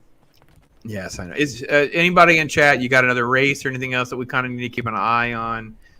We are really coming up on 9 o'clock here soon, so we'll try to hit refresh and give you some updates on anything that actually does materialize. I'm going to tempt fate, and I'm still here, but I'm going to take my camera off because I want to have some more of my stew. Yeah, you got to eat, man. Mute yourself and have some stew. I totally with you guys. So, but no, the reason I want to do this too was also to just open up the conversation about the media itself and how they handle things, and try to be reasonably objective with you guys to understand that things get called early. Obviously, there are certain states that have different rules on making sure absentee ballots and early ballots and all this stuff gets counted. Pennsylvania, of course, was the thorn in America's side during the presidential election. And I'll just say that I know as a Floridian, I get very frustrated if we can't have results on election night. So to me, I do not want any sort of like federal guidelines other than, I'm sorry, you guys don't get to go to bed just because you haven't counted yet. To me, that's just an unacceptable response. That's probably one of the most elemental things to me that's not fair. It was not fair for them to go, well, we've counted enough, we'll let you know tomorrow. Like, no, that's not fair. You can't have, 47 states saying we're done, and then have 3 states just lackadaisically saying we haven't counted something or whatever. No, that's not how this works. So stay up all night, call the governor, whatever you got to do, get things done. So I don't think we know that yet. I do expect that to be the case. I don't know if you guys we fill some time here. I'm expecting about 3 races to get pushed at least till tomorrow, if not later on. What do you guys think? Is that a fair over-under? I think that's not only fair, but I do, they say 2 points make a line. Let's just look back to the last election and where we're at with it now. A lot of those states that we had some of the biggest problems with have had some serious reforms since then. So, I mean, if I can offer a bit of a white pill, at least there's some change here. Also, going back to the Oz Fetterman, just that race, not the two of them specifically, but the shoes on the other foot there, because last election, Republicans were, griping about how mail-ins were handled, and nothing was done with it. Now, the Fetterman camp is already bringing a lawsuit. It's like, maybe if you'd have done something 2 years ago, you wouldn't be having this problem now. Exactly. This is what I don't understand politicians don't get, right? When they were impeaching Trump over and over and over again, it's like, look, you're not going to have the House and the Senate forever. Right. And it's going to come around, and next time it'll be you guys. What you pull is going to come back on you.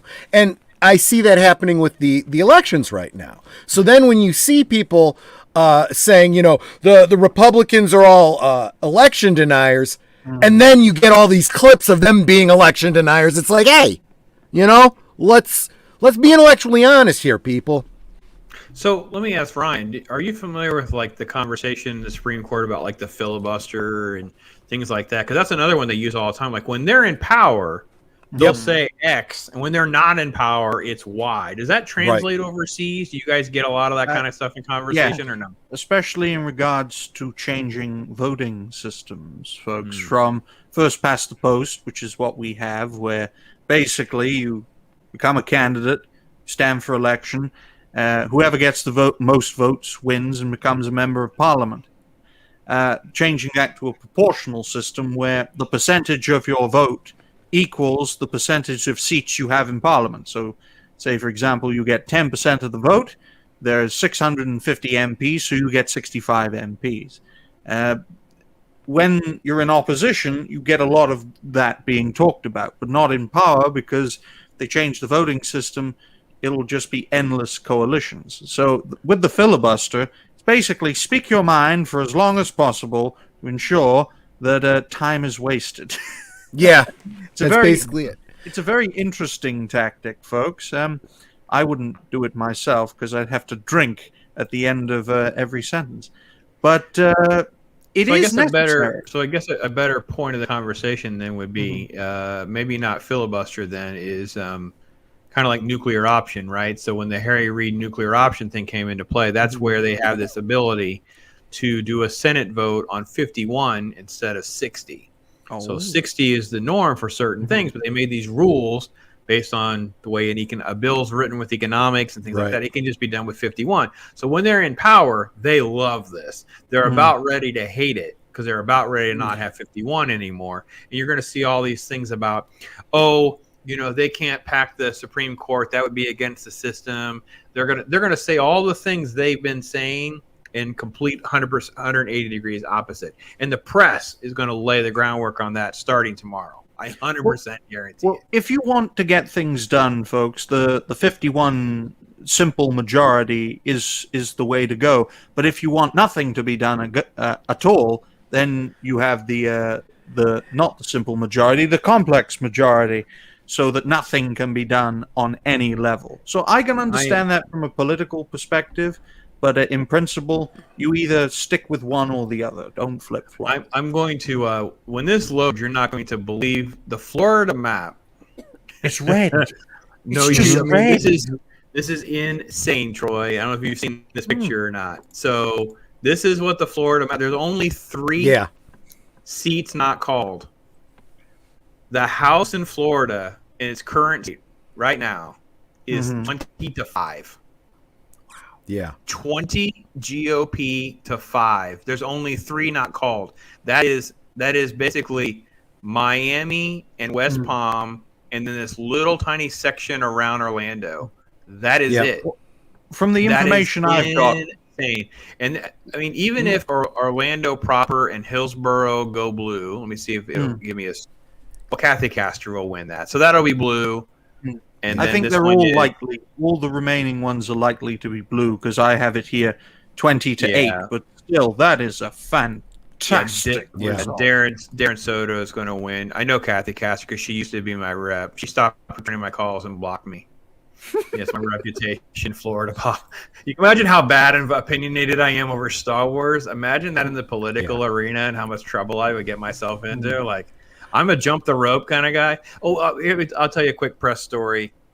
We were at a presidential rally for Ron Paul. No one else would cover it.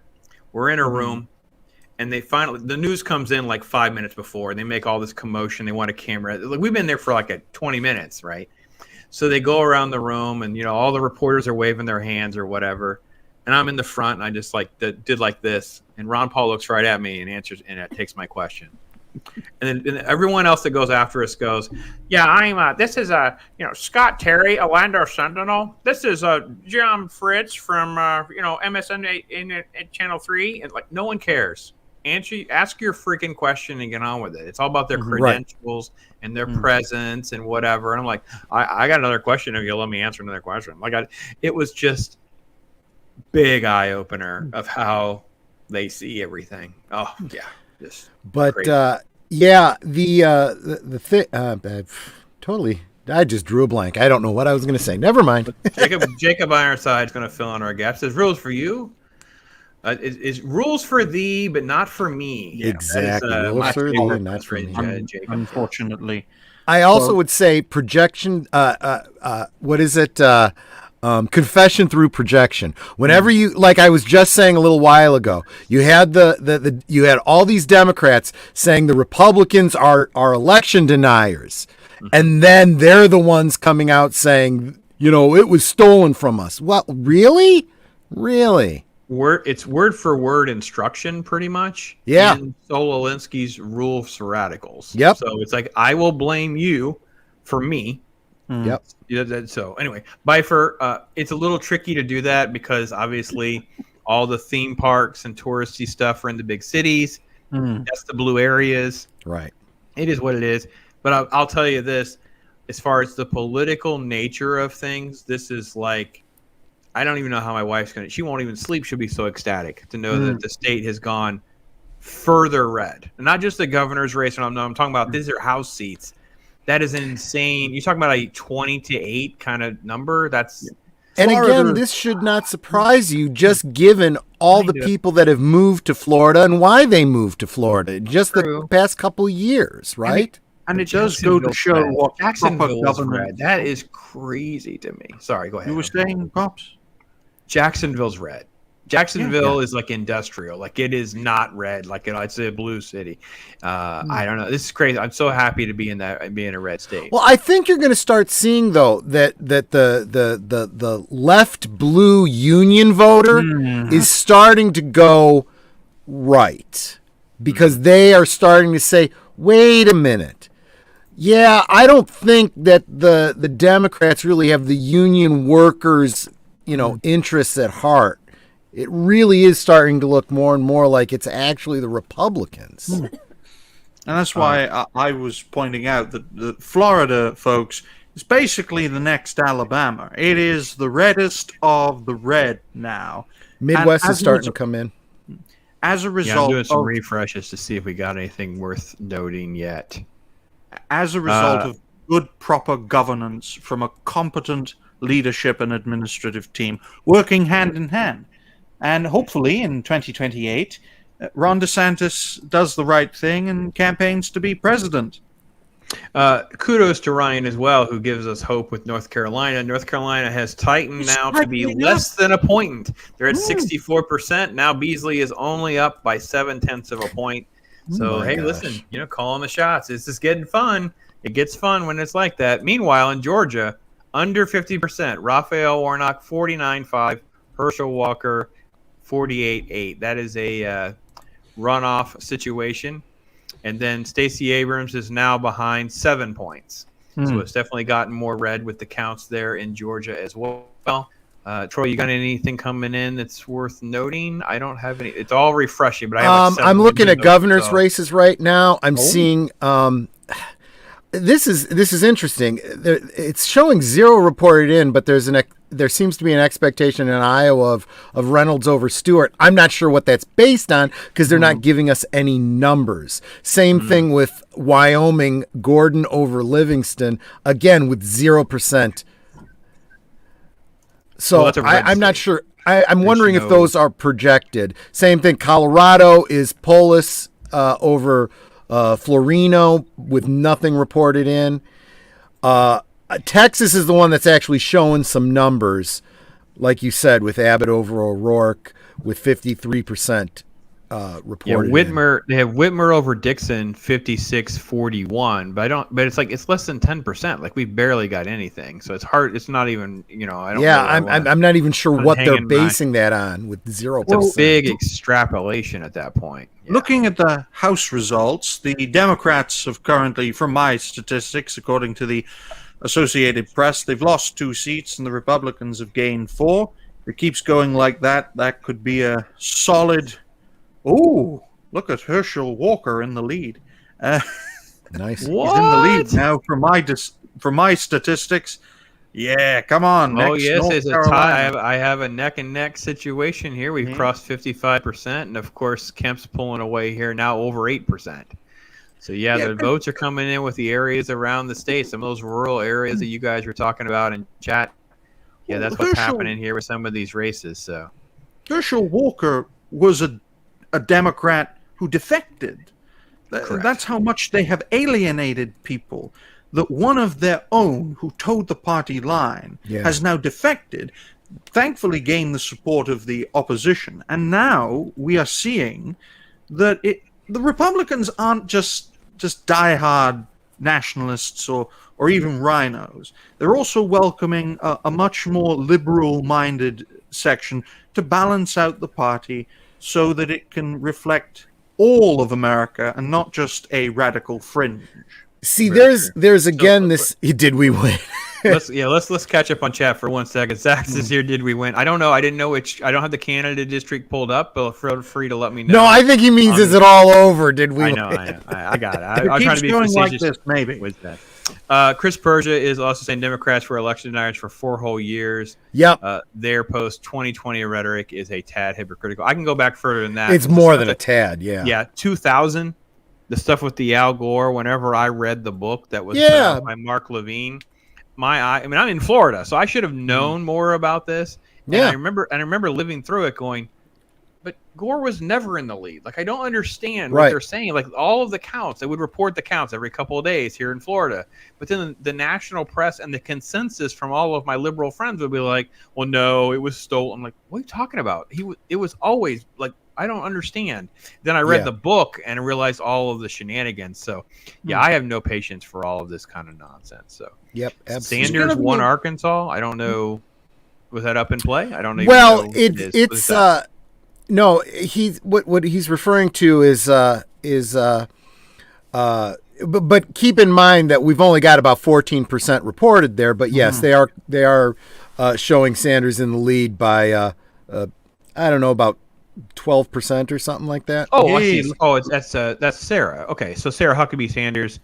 I got a pretty tight race there though, so it's kind of worth keeping on. But I think Boozman's going to pull them along. I don't think that's really as far in play as they kind of had it to be, other than just the hatred of Sanders. I mean, that's kind of on the right.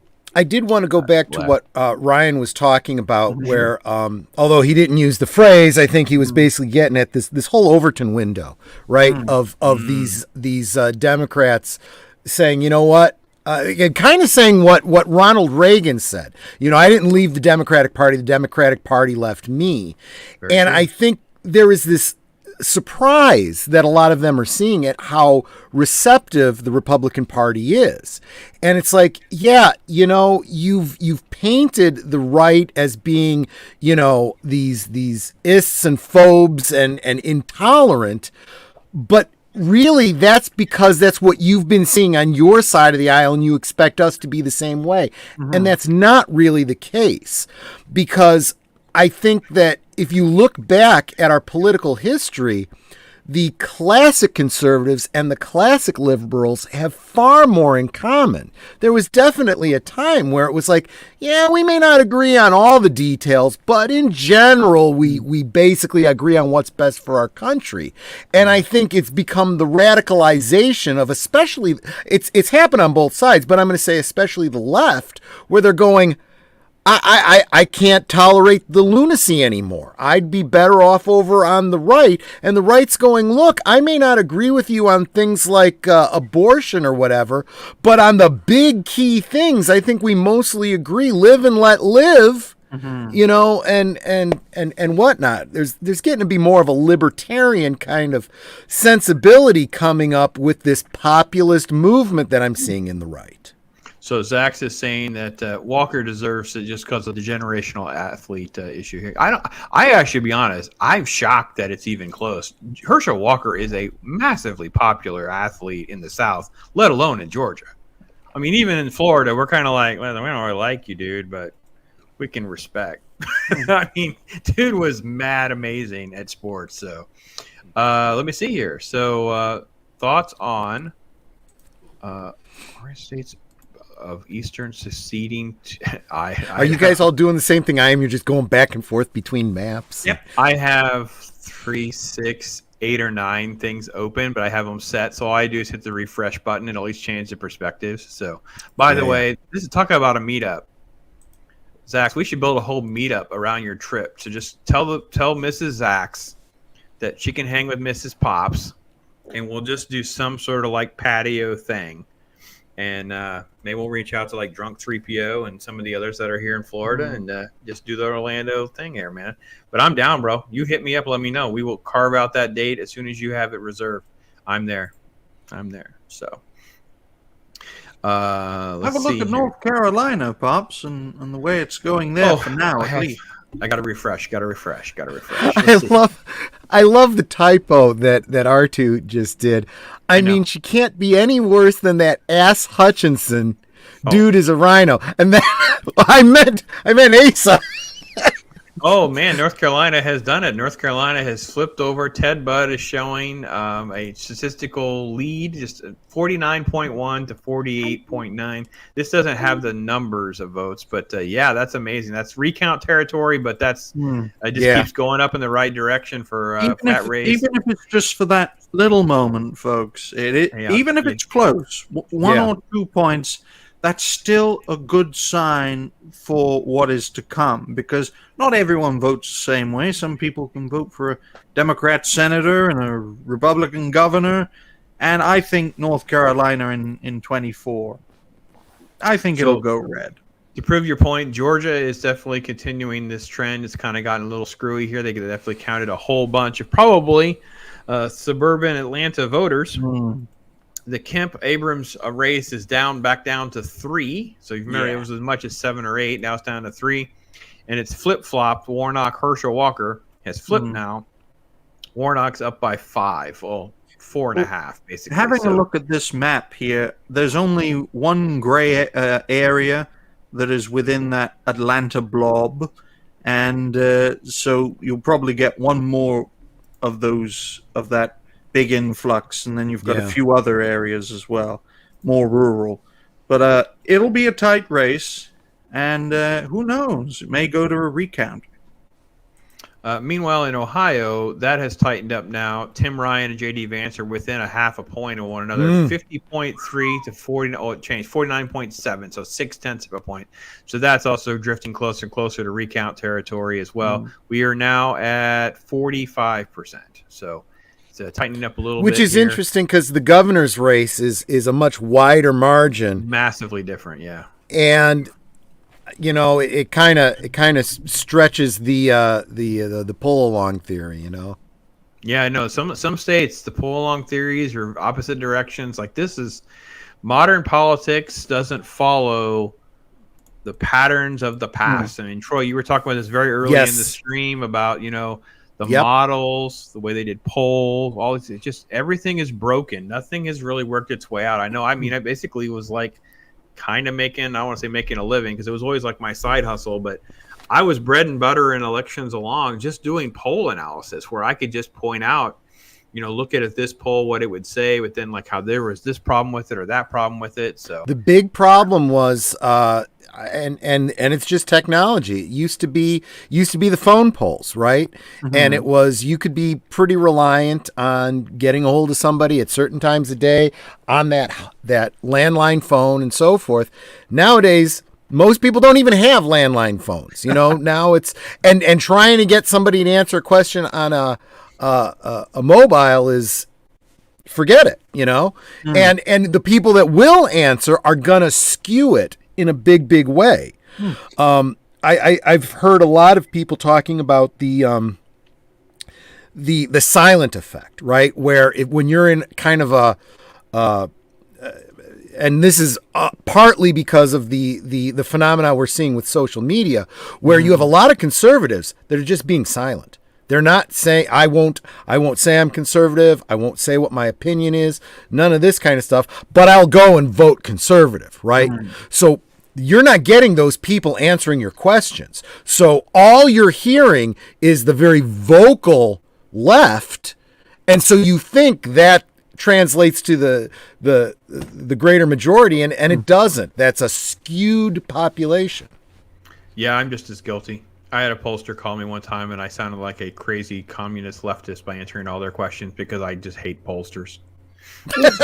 Polls can be, well, not misinterpreted. They can be manipulated. Yes. To get the answer that you want, folks. Absolutely. With questioning. Yes. Herschel Walker was an MMA fighter until recently, went in at 50 or whatever. Be careful with that whatever, bro. It's a little close to home. And Zach is saying yes on our little meetup plans. And R2, it sounds like a meme for all of you out there like it. Zach's and Pops sounds like a buddy cop comedy. I agree. Now I don't have a Zach's and Pops. Maybe I need to figure out how to redo this one. But along that same line, let me see if I have it. I do have this, which that's not it. Where's Zach's? I thought I had Zach's in here. And hi, Stephen Ransom. Good to see you, my friend. Oh, speaking of the meme makers out there, so yeah, Zach's. I think this would probably be the appropriate little bit for us. Let me try to pull this up here. Oh, here we go. So this is flaccid.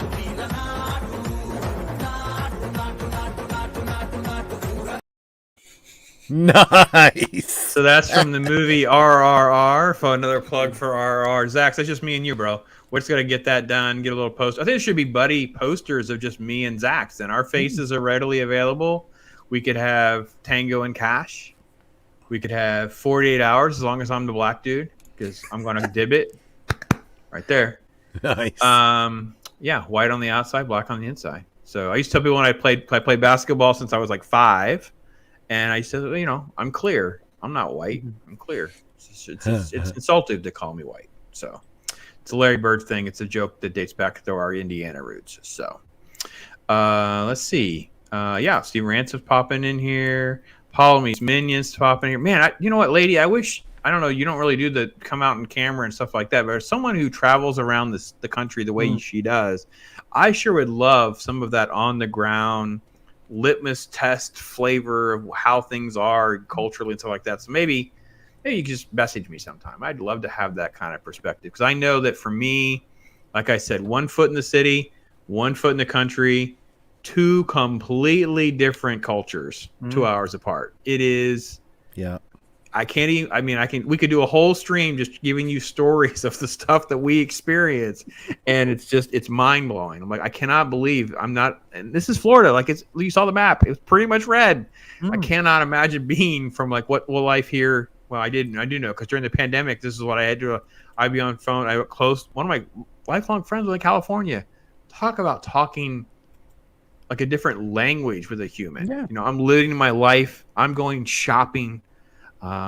We would do things on weekends, and he's like in the apartment, never left. Like, it was just like, whoa, what? Just go for a walk, man. Touch some grass. Like comparing the United States to the European Union and how different countries operated differently in regards to the pandemic, until the EU Commission decided everyone should take a single approach. One of the many reasons why the United Kingdom chose to leave the European Union. But it is like me as a Welsh person speaking to a Latvian or a Lithuanian. That's how foreign it seems different states have been in regards to what they do. Of course, they're bonded together by a similar language and in that respect. But that's why I consider the United States to be a union of what is different nations. Except you guys can't really leave, can you? It's technically. You're absolutely right. I don't know exactly how many states there are, but I think, wasn't California like the 5th biggest economy in the world? Like, if it were its own country, isn't it like number 5? Yeah, stuff like that. There's like 4 or 5 of America's states globally are like in the top 10, 15 or whatever. So yeah. So I did a refresh, couple of updates. Not much has changed in North Carolina. Ted Budd, 49.4. Sherry Beasley, 48.6. Ryan has called that. That is definitely moving in the direction. The Georgia thing hasn't really been updated too much. It's still around 64% reporting, so all those numbers are pretty static. R2 calls him Ted Bundy. I know.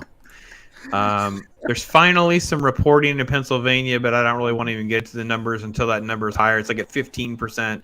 That's just not even worth wasting our time on, really. Let's see. Anything else moved along too much? What about you guys in chat? Is there any other things or measures or anything like that? Florida. We are at Steve Ransom. I've been shocked. I even someone that's here. Florida remains not only free, kudos to Ron. Campaigning, raising money for folks. Ashley Moody is our AG, and they've been no nonsense about dealing with some of these. I kind of got doxxed over reporting about how bad the AG was in, I guess it would be Hillsborough County. I don't think it was the city of Tampa, and covered a person that we arrested at a riot in an area town near the university, who went down across town, one of the busiest highways, created issues, blocked traffic, and was arrested again. Same 24-hour cycle, same guy. Dude was trying to dox me, basically. And I was like, good luck with that, my friend. Well, that team in Florida, Ron's team, the Attorney General, the Surgeon General, and all the team he's building up, I think would be very good as a foundation for his 2028 presidential campaign. In my view, Ron DeSantis would be a fool to stand in 2024. Because if Trump wins, it's good for him. But even if he loses, it's still good for him into 2028.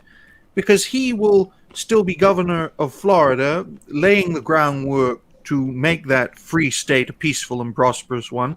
and sell his way of doing things, in a sense, to other states as well.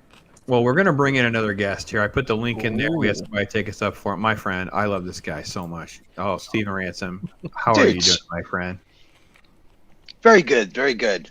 How am I sounding, by the way? I assume this is all StreamYards. I've been sounding fine on there. Just wanted to Yeah, make you sure. sound great. I think you're all right, doing just fine, and I appreciate it coming in here and hanging out with us. And before we get to too much more, Ryan, let me just push back a little bit. I learned very quickly, and if I had to advise anybody, you can't pay attention to what the other guy's doing. If the iron is hot for you, you have to act on it now. And I'm not trying to say Ron has to stay in it to win it, but you have to throw it out there, see where the polls put you. Look at Ohio, look at Iowa, New Hampshire, see where you land, man. Play the game and see what happens. Trump's crazy. He's a wild man. Who knows? But I have to be honest, there's a lot of folks that are turned off by like the name calling nonsense that he tries to pull. So, Florida red. Stephen, you called in the chat. We were talking about it. We've talked about it several times. It is crazy to see how red Florida just become, isn't it? I know. I was just on with John, the blue collar guy. He decided to just do a quick chill stream to get his feet wet again. He's been off for a couple of weeks, and he stepped back in. And I just came off from him. Popped over here when you came live. Yeah, I was looking at that map. It's actually crazy. I'm like, this is 58% to 41% was the last number I saw, and that's leaping ahead, man. In the voting game, that's leaping ahead. And Rubio's like at 15%. Our House seats, we're looking at like 20-8 right now. I mean, it's so incredible. And by the way, kind of a funny thank you, Apollo. Also, she's a new member today. Thank you again for joining the Pops country, the Pops verse, if you will. I love when everybody was locked in last second. I wrote to myself, hell, I totally understand. You and Puppers were out there being safe and that kind of thing. Traffic was a lot easier to deal with then, wasn't it? Castle, my brother, my Floridian brother, you have got to go look at the map. It is on fire red. Ron and Rubio were called by 7:30. I mean, but if there's one thing that's disheartening, take a look at a map of Illinois. A lot of red in Illinois, but not enough to overcome those Crook County blues. Yeah, massive. Yeah. So good night, R2. Thanks for hanging out with us so long, my friend. It's been awesome hearing from you, that kind of thing. So, and I did want to say, really jazzy metaphor, by the way, Troy. Those Cook County blues. That's really great. That's fantastic. Yep.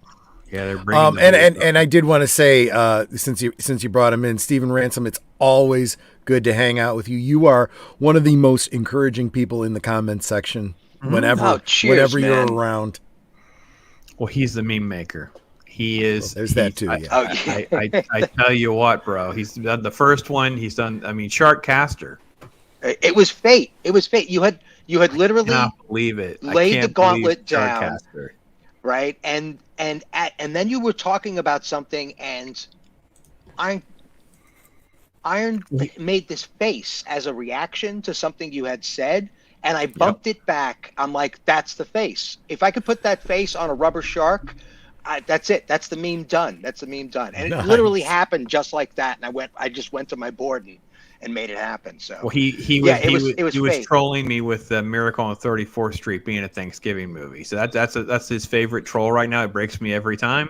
And so I can see that. Okay. Please don't start.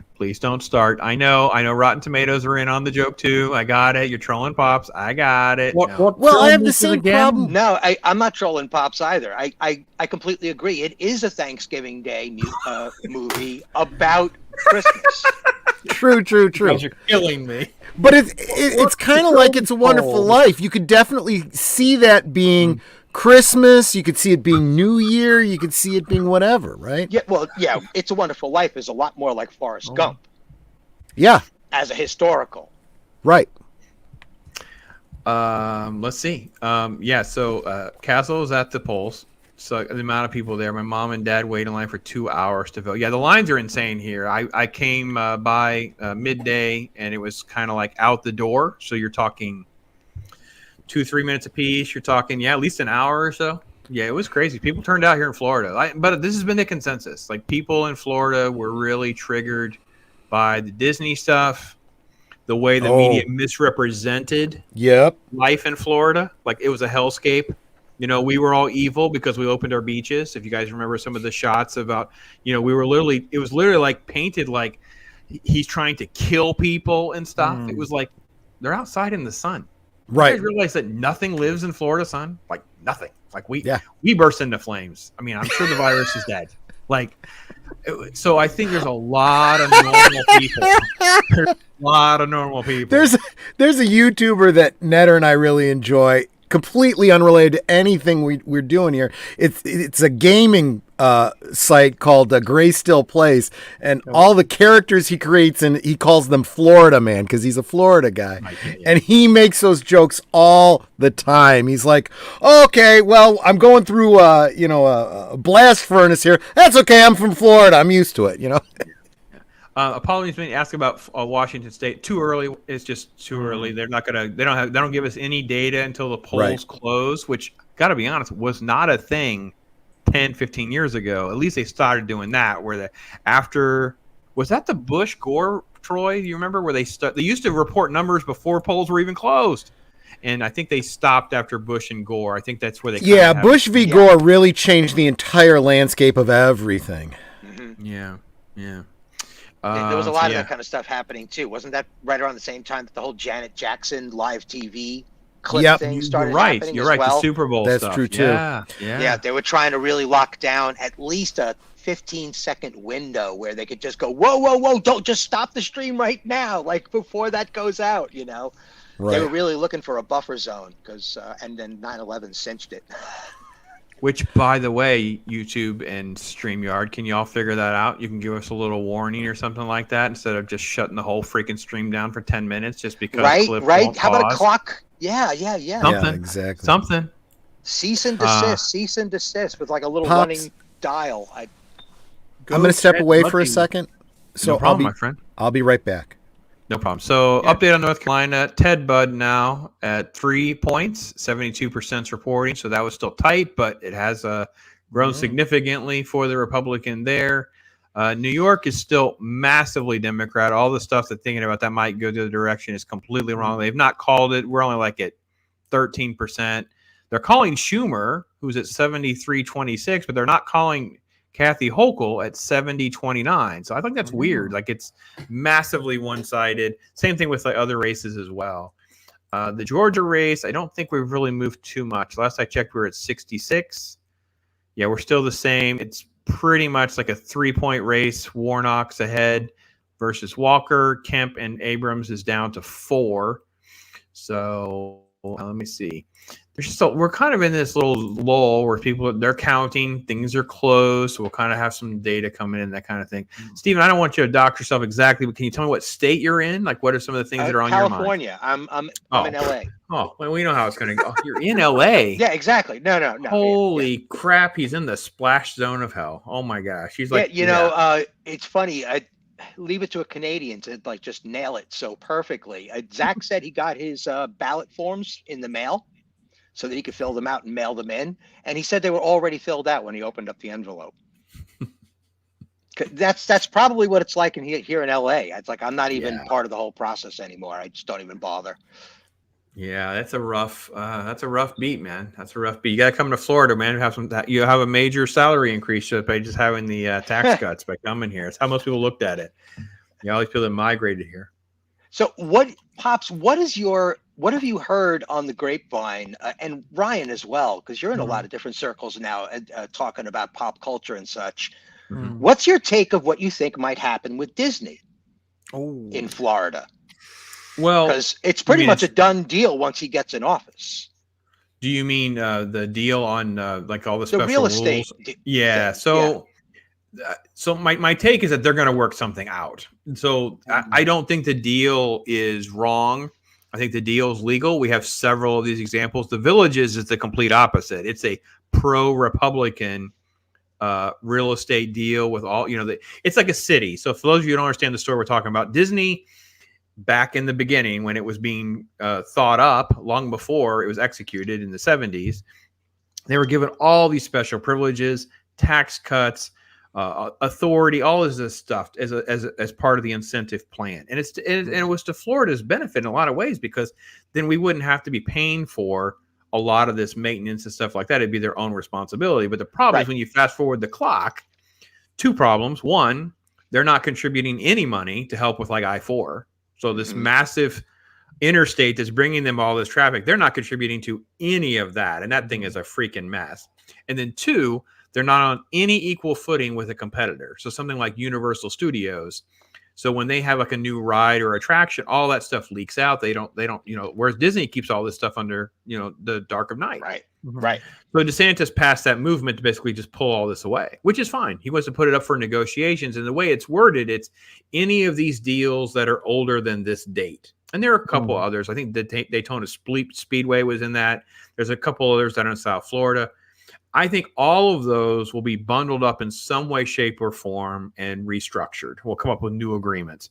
And they're just not going to give away the ship like they've been doing. They hold all the cards. Disney can't keep going independent to that degree. Floridians are not going to go for it. And if nothing else, this has definitely been a mandate to say, we're with DeSantis, we're not with Disney. We're with the Republicans in this state. We're not with these big corporations, because they're not the only one. I mean, I don't have a problem with them renegotiating the villages, big sugar, big citrus. These are big elements of our, the hotel business.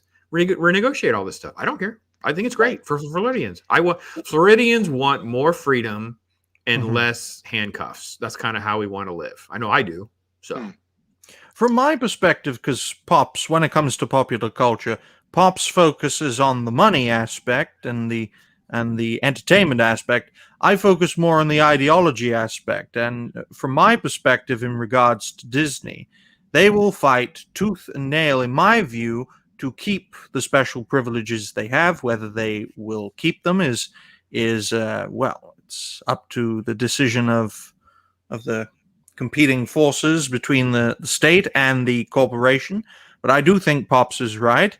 The will of the people in Florida is on the side of the Republican Party and their present governor, and Disney will either go down, well, willingly, or go down fighting. So, because I'm focusing more on ideology, I think Disney will try to go down fighting. I agree with you, which really leads me to the question I was actually asking. I mean, the financial part is where the whole conversation begins. But the truth of the matter is do you think Disney will pull up all of its roots in Florida, minus the amusement park, and move it to California? I think Pop should probably go first on that, because that is. So you did the perfect caveat by, you said, except for the theme parks. Right. There are massive elements that could relocate. So for instance, there are tons of buildings and recruiting, like human resources and different marketing and things like that are all along like Lake Buena Vista, which is kind of near where like this big shop. They could let the whole shopping area go. They could say, well, listen, Disney Springs is now going to become a third party. Disney just won't run it. So that you would have all of that area that could go third party. You could have all of those buildings become Disney. They could all become contracted labor, not Disney employees. Exactly. You could have the fire department could become public again, those guys. So all of that I could understand, because you excluded the theme parks, because there's no way you can really I mean, we're talking the theme park stuff. And why would you? Yeah, it's a ridiculous silly. venture. Like just put so the worst case scenario in a lot of ways is the best case for Disney is they almost could seem like they're placating to Floridians and make Floridians happier, and then just basically become like Universal. And I don't think they should put their headquarters in California, where they'd have to pay all the hefty taxes, stuff like that. Just start fresh. Just find some other state that's willing to bend over and give you about $1 million tax breaks and whatever to put your headquarters there. I mentioned California as an obvious choice because it's blue. It's very blue. And they already have Anaheim and many other places. They got Buena Vista in Burbank, California, which is LA. So there's a lot of headquarters and a lot of facilities already being managed in California. And I know that they've already moved their entire Imagineering department to California as well, or at least they're in process of doing so. Everything that can pull up roots without the identity being lost in Florida. They're doing it already. What about So- Georgia as a potential base for I guess for Disney operations and building? Maybe, you never know. Well, a lot of the things that we're talking about, Ryan, they could put anywhere. Like, this is a lot of stuff that's more like the kind of like the nuts and bolts office type staff, not necessarily like, it's not the innovators, it's not it's the grinding cogs. Yeah, It's the you just have to have of, these Disney. people. And I got to be honest, sometimes, Stephen, it may just be you got to cut the fat. You know what I mean? It's just that they just have to cut the fat. They just don't need, this many HR people, this many whatever, and they can do some of that. So, like I said, this is why I think it all will go back to negotiations, and everything has kind of been stalled because they were hoping maybe that they wouldn't have to deal with the DeSantis people, and obviously that ship has sailed tonight, folks, and things have changed. And I will say, a lot of folks have been watching what happens with Disney, and I think this does affect them as well on the theme park branding. Like, they're going to have to figure out some theme park branding, because one of the things with the way they've raised costs here so much, myself, Mexican Iron Man, were sharing the same stories. We were these, multi-$1,000 annual pass holders for these, massive families that we have. When you have 5 kids and, a couple grandkids or whatever, you start doing the math on what you pay annually, not like a month, but annually. You've just driven us away. We don't want a part of it. So what are you going to do about the branding to bring back that free money, which, whether or not what they do with the corporate parts, they're not going to matter. They're going to have to figure out the branding associated with it, because my wife right now wants me to liquidate all of the Disney merch that's in our house. Like, she doesn't even want to look at it. Absolutely. Oh my goodness. That's understandable. You need to have another honeymoon with your wife, because just for saying that. I know. I kind of want to. Can we just wait? I mean, it's a lot of money. It's a lot of stuff. And it's just like, I understand. I feel the same way. I wear a lot of ball caps, right? And a lot of them are Disney, Star Wars, Marvel related. And I don't really want to wear them right now. I don't want to look at it.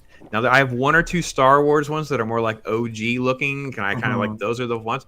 But I feel dirty right now. And Disney's got a real uphill battle over the next few years to figure out how they want to ride the ship. But right now, if Bob Chapek's in charge, ain't nothing going to change, in my opinion.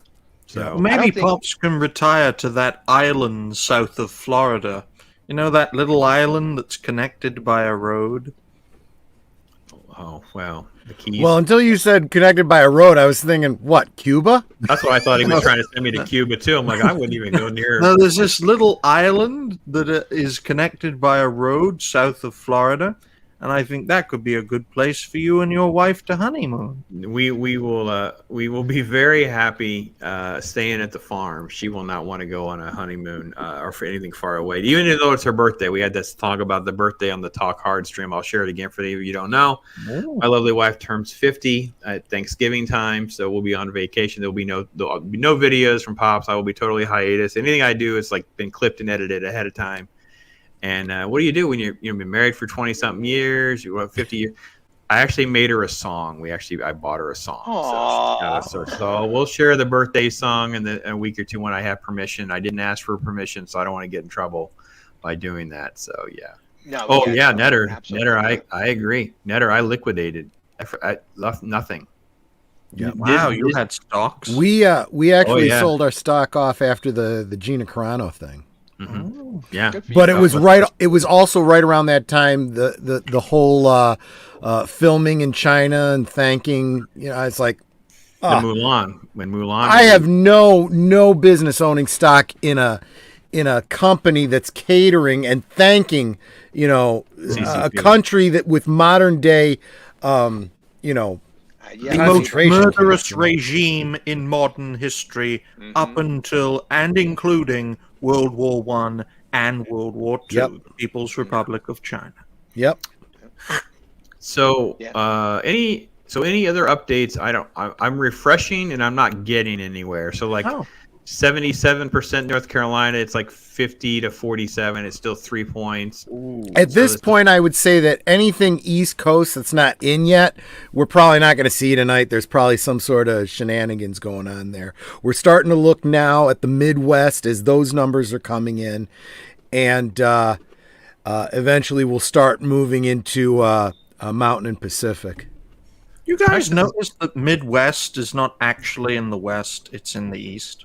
You know, Ohio, Indiana, Illinois. Yeah, you've got a good point there. When I think of Midwest, folks, I think of Montana, Idaho, Wyoming, the Dakotas. Right, East Rockies. Yeah, Central. I have to wonder, does the etymology of Midwest go back to the time when, the West was still being settled? So maybe Illinois was considered. Well, there was probably some prejudice built into it. Like, we're not part of the West. We're in the Midwest, okay? We're closer to the East Coast. Don't you dare, think like a that stigma we're so thing. uncivilized. Right? Could be the other way around. It could be we don't want to be too east either. We're in the middle. We're in the middle, Yeah, exactly. We're the Midwest. So I don't do this very often, but I do. I have to this time. Troy, can you turn down a little bit? You're a little hot. You're a little hot right there. You know what? I'll just back off on the mic a bit. No, you're just a little hot. Do have breaking news, though. The refresh actually created a change in Ohio. 50% reporting. J.D. Vance is now ahead by a point over Tim Ryan. So that is basically becoming a toss-up race after all. Well, up until this point, it didn't even look like it was ever going to be a toss-up race. It looked like it was just like everyone was blindly wrong about Ohio. No, evidently not. It is going to be one to watch. So, yeah, we're still kind of waiting for a few East Coast things to finalize or not. But that's now going Ohio, more red? I'm not familiar with the candidates. Tim Ryan is the incumbent Democrat there. J.D. Vance is the challenging Republican, and it has definitely now become a toss-up race with 50% reporting. The governor race there is a Republican. He went away with it. He ran away. I mean, that's a massively governor race there. Mike DeWine beat Nan Whaley, 62-37. So J.D. Vance did not get a massive bump through that.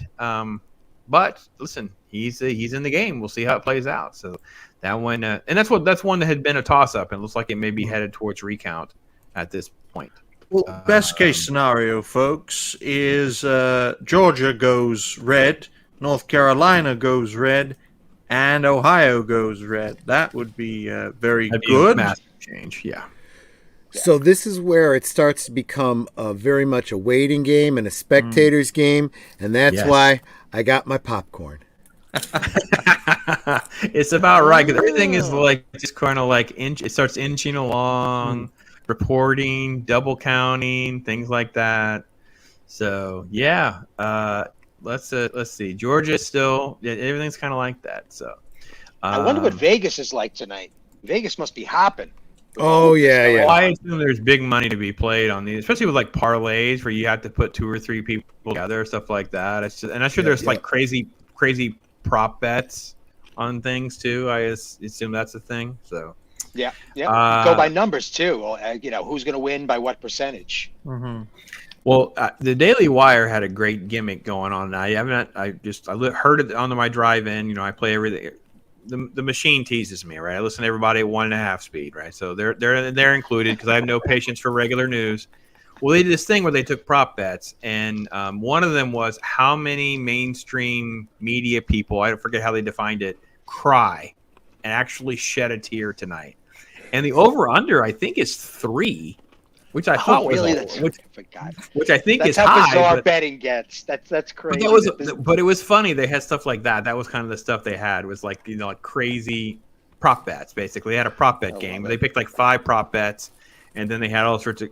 And the payout's not money. It's about like whoever finishes last has to do a whole show in like the Aquaman necklace and read all of the ad reads or something and stuff like that.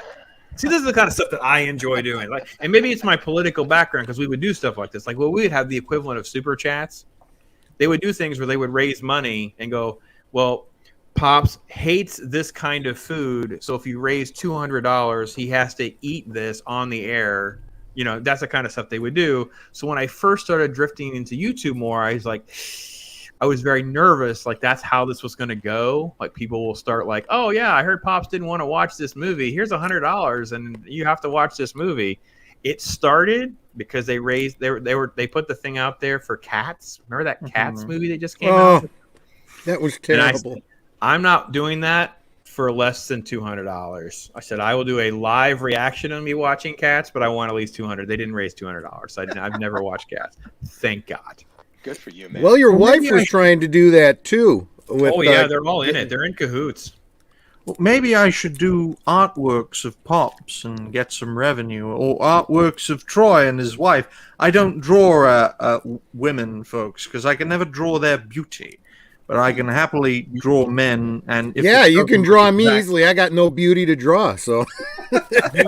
Well, the joke is all of the face swapping thing is extremely racist, because if you put in like my face or Troy's face, nothing happens. Like, it just basically, it's so prejudiced against like the pasty white guy with a little bit of facial hair. Like, you might see facial hair, but like 9 times out of 10, very little changes. So yeah. But no, I think Troy is right, and you need Ryan. You need to figure out a Streamlabs account, tip jar, or something. Get some money going for you, bro. I'll tell you, Ryan, you deserve. When you have someone make a suggestion, I had totally forgotten that I'd made some sort of suggestion about Human Centipede. Yep. I'm like, I did what? Was I drunk at the time? It was during the. I could not believe he did it. And you made a joke about, well, why don't you talk about it? I'm like, thank you for your suggestion. I'll make it into a video. That's the kind of thing where I need like $300-400 before I sit down and watch that movie. I watched the first movie, The Human Centipede, when I was a teenager, and I thought, this is just, oh, jeez. Yeah. It was made by a Dutchman with a very Dutch name. Yeah. Tom Six. Oh boy. So all right. So Stephen, when we started our night, we were kind of talking about some of the different kind of things we had our eyes on, like would be a litmus test for how this would go. And we talked about how, I don't know what happened. Maybe it's 2020, maybe it's 2016. I don't know. All the states are different now. Like, there used to kind of be some trends, like you would see things that would float together. And I think a lot of the pundits try to do very extremes on that. But now it's kind of like, well, sure, Florida went red and did its thing, but Georgia's not doing that. Georgia, North Carolina, Ohio, they're all still super, super tight. Like, nothing's really changed. I think the thing to look at is real estate. I hate to go all Superman 79 on the conversation, but this is all about land. It's always been about land. Yeah. And the way business is changing, because the environment of where a lot of business is occurring is virtual now. You could do these nested city, little micro building structures, little business sectors, the same way you would build subdivisions, right? And a lot of them are, where it's just like suites and parks, and it's like an industrial park would be, but it's all corporate buildings. So now you can include restaurants, and it doesn't involve 18-wheelers coming in at all hours of the night. True. A lot of these states are shifting, and to answer Ryan's question, or I forget actually who said it, Georgia's not going to shift because there's a ton of entertainment industry in that state. That's very, very true too. Yeah, you know what? I always forget how much is done there, because it is. Nickelodeon moved in there a long time ago, and CNN was born there, right? Well, yeah, and that's where this massive, Marvel / Walking Dead / production area is. What's that place called? The something Sherwood Studios, or what are they? I don't know what it's called. Anyway, so it's this massive studio stuff that's done there. So there's another one called Williams Street or something like that. Oh. Yeah. Yeah. That was attached to the Nick and Cartoon Network guys. So much has changed. Florida really peed away a lot of that opportunity. We had that Nick stuff that happened when Universal opened, and we just peed it all away. It was such a great gig. You could go to the freaking Universal's theme park and watch them actually filming Nickelodeon shows. It was so cool. I loved that year. A couple years in college were the best when that studio first opened. Messed it all up. You're talking about Animaniacs and Pinky and the Brain and Ren and Stimpy kind of time period. Well, and more than just those shows, it was the slime show where they would drop the slime, like something Double Dare. Oh yeah, they were filming. What's the one where people would dress up? Let's Make a Deal. They were filming Let's Make a Deal there. That was fun. They had Murder, She Wrote stuff that was post-production being done there. The Psycho 5 house was done there. And weren't they doing Goosebump productions as well? They were doing Goosebumps. They had some Goosebump stuff. Yeah, they would. I mean, I know a lot of stuff was still being done out west, but they would just do all this fill-in stuff on the cheap here. And it was just like you could go and you could have like certain times of the day. You get a ticket and you could go in there and sit there. Now, I don't know that everybody wants to spend their theme park day doing that because back then there weren't really annual passes like there are now, but it was fun. And so I think there's still a lot of opportunity to bring some of that back to Florida, especially because it's all tax-free now. Like we don't have state taxes, and these other states have gone completely lunatic. And I think Steven's right. Like there's an opportunity there to do this. Yeah. That what might be motivating some of these states. Just think about the idea that one of the most hot environments that needs to be air conditioned in the countries right now that do computerization are the server spaces. So any states living in the northern region could benefit from these structures. And if any sort of grassroots movement is to happen on the right, as far as entertainment is concerned, they're going to need servers in safe states, and deals can be made for tremendous amounts of real estate where all kinds of environmental conditions can be taken advantage of. Like the Dakotas, the real Midwest can just be full of servers. It's just countryside. Well, these places need to be maintained, and they need to be repaired and taken over and gone through. And air conditioning costs are one of the most expensive features of a server farm, of any server farm. That's what costs the most, more than the electricity to actually run the servers, is the air conditioning. I'm just thinking, guys, looking at all these states, the Dakotas, Wyoming, Nebraska, Montana, Idaho even, there's only about 1 million, 2 million people live in what is maybe 3 million. Because the population of Wales is 3.3 million, and it's a tiny little country. But this massive section of the United States of America may have fewer people than the population of Wales, and you can go on a map and see how small Wales is, folks. You can go on a map of those states, and all you see is trees and grassland and open country. So much potential in these states. It's incredible. This is what drives me crazy when I talk to people, and they're like, we're getting overpopulated. You need to get out of the city. Yeah, you really do. That's the other thing, too. Yeah, that's why I brought up the real estate thing, because except in Florida, stay in your cities in Florida. Stay in your cities in Florida. Don't come up to my country area. I'm good. You could make an economic boom happen like the gold rush, because jobs are going to get scarce, or jobs are getting scarce. And if you could figure out some way to get the people out there motivated, like a gold rush, like come to our state. We don't tolerate that BS. Like that could literally be, welcome to our state. We don't tolerate the BS. Speaking of no BS, we have an update. Arkansas is official. They called it for Sarah Huckabee Sanders. She's officially the governor of Arkansas now. Wow. Democrat or Republican? She is a Republican. Yeah. Nice. And in Colorado, though, Colorado stayed hardcore blue. There was some talks that Senate race might be close, but it is not. They've called that now for Michael Bennet. He will maintain his Senate seat. None of the other races are really close. So Colorado stays pretty deep blue. No surprises in Tennessee. The Republican Bill Lee won, going away there. That is also wrapped up. I'm kind of going around the map with some of the refreshing. Most of the races that we've talked about that are more like contested, closer races are still kind of inching along in their counts. I don't have anything that's new to report there. Greg Abbott is now +7. We've crossed to 58% over Beto O'Rourke. Nothing else there is that's actually pretty well consistent right now. Like it's pretty down party lines. So between the governor, lieutenant governor, and attorney general, they're all Republicans, basically 51 to 52, whereas all the Democrats are in the 45. So everybody's plus 6 to 8% in Texas, but we'll keep an eye out until it's called. Let's check on North Carolina. Ryan's favorite race that he's called way more accurately than I did. Now at 80%. Now it's a 3-point lead for Ted Budd, so it's inching back up for him as the count's getting closer and closer to the end. You got to think about how many of these Michigan.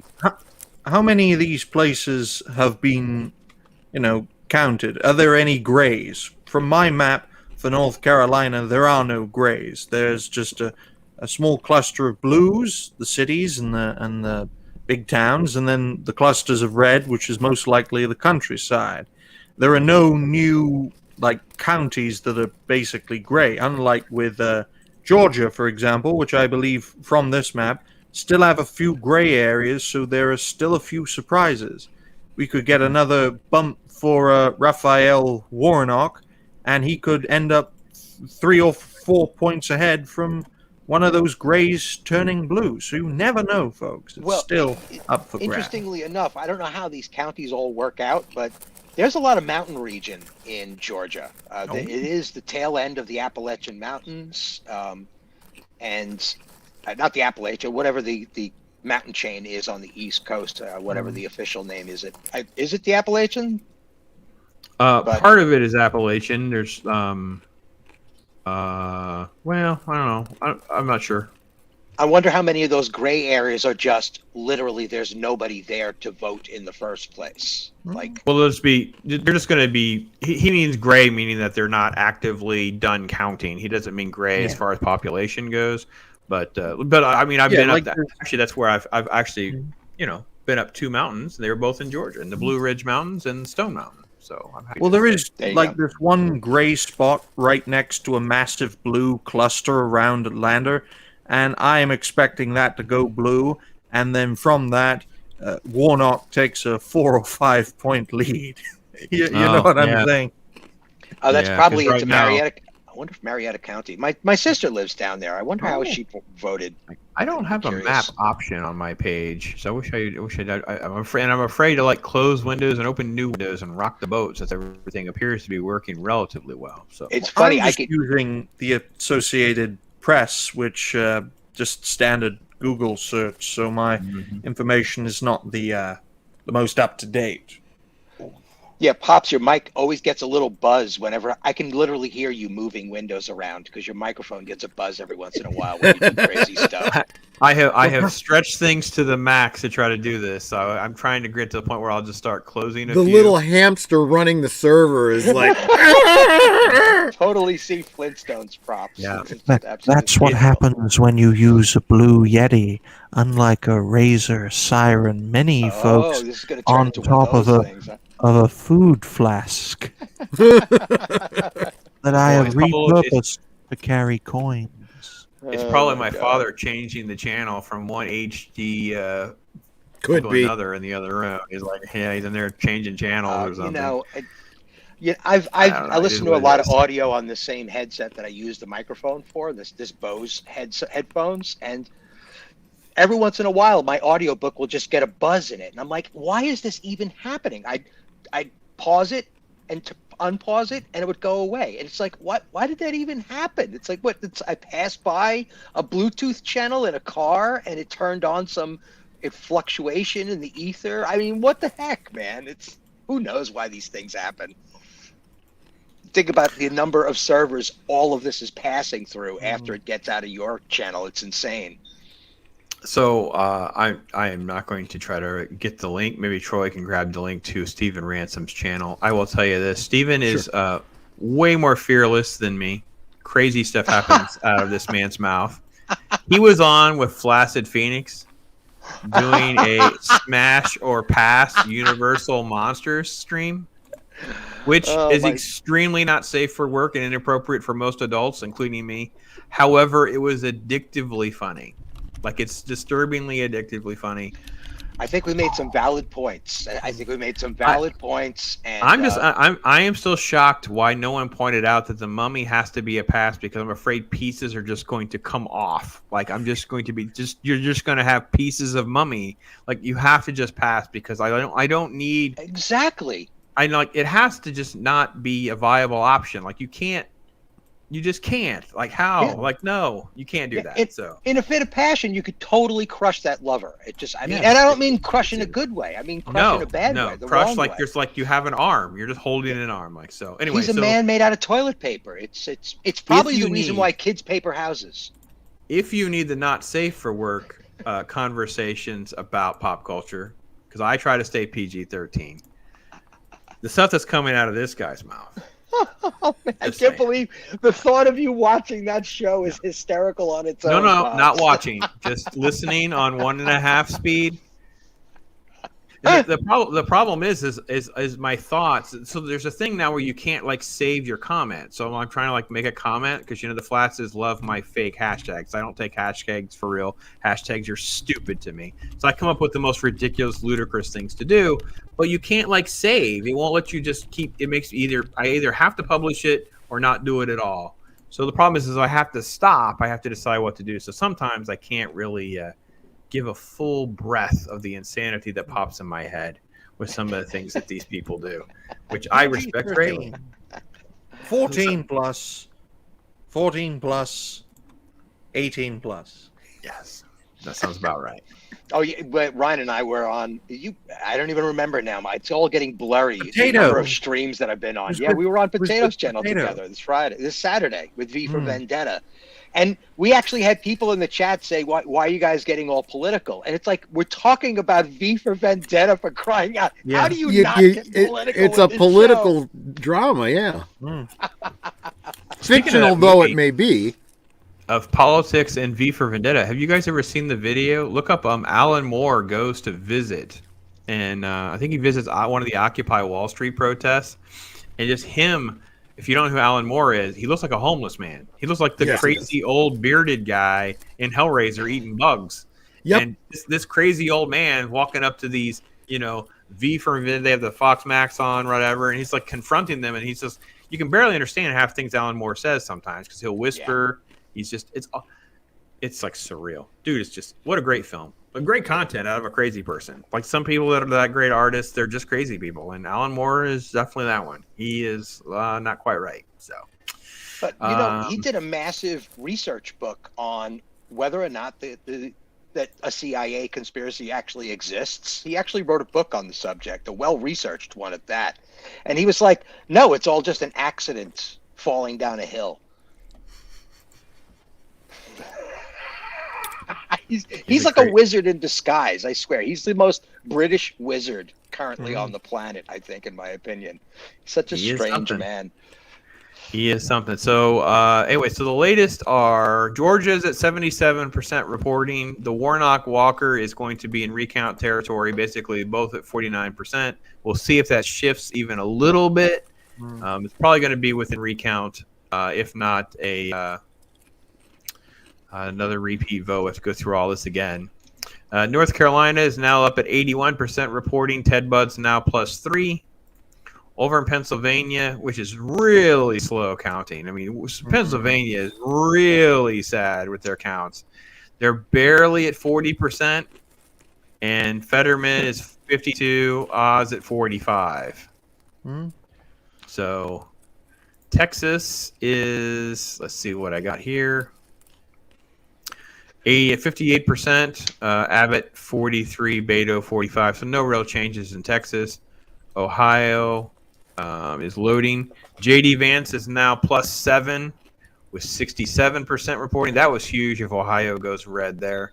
That will be a big tell. And then over in Michigan, I think they're way behind on counting in Michigan. Yeah, it's like this is just, it's not even worth acknowledging. It's like they're not doing anything in Michigan. No one's counting anything in there. This is ridiculous. This is absurd. Like 17% or something. Do any of you remember where Brandon the anime guy is living? I remember it being somewhere. He was here earlier. Was he? Mm-hmm. Yeah, he was hoping that his state flipped. So I guess it's contested right now. So I don't remember where it is. I think it's Northern Mountain Time. Northern Mountain Time, somewhere in that area. Montana, perhaps. In regards to Brandon, his main page on Twitter, I think is gone for about a week. He's using his second Twitter now, which I found surprising. But hopefully everything goes well for him and we can have a good talk soon.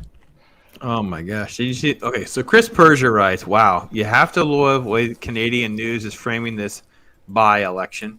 The war on democracy, how division in a nation will affect the freedom of the world.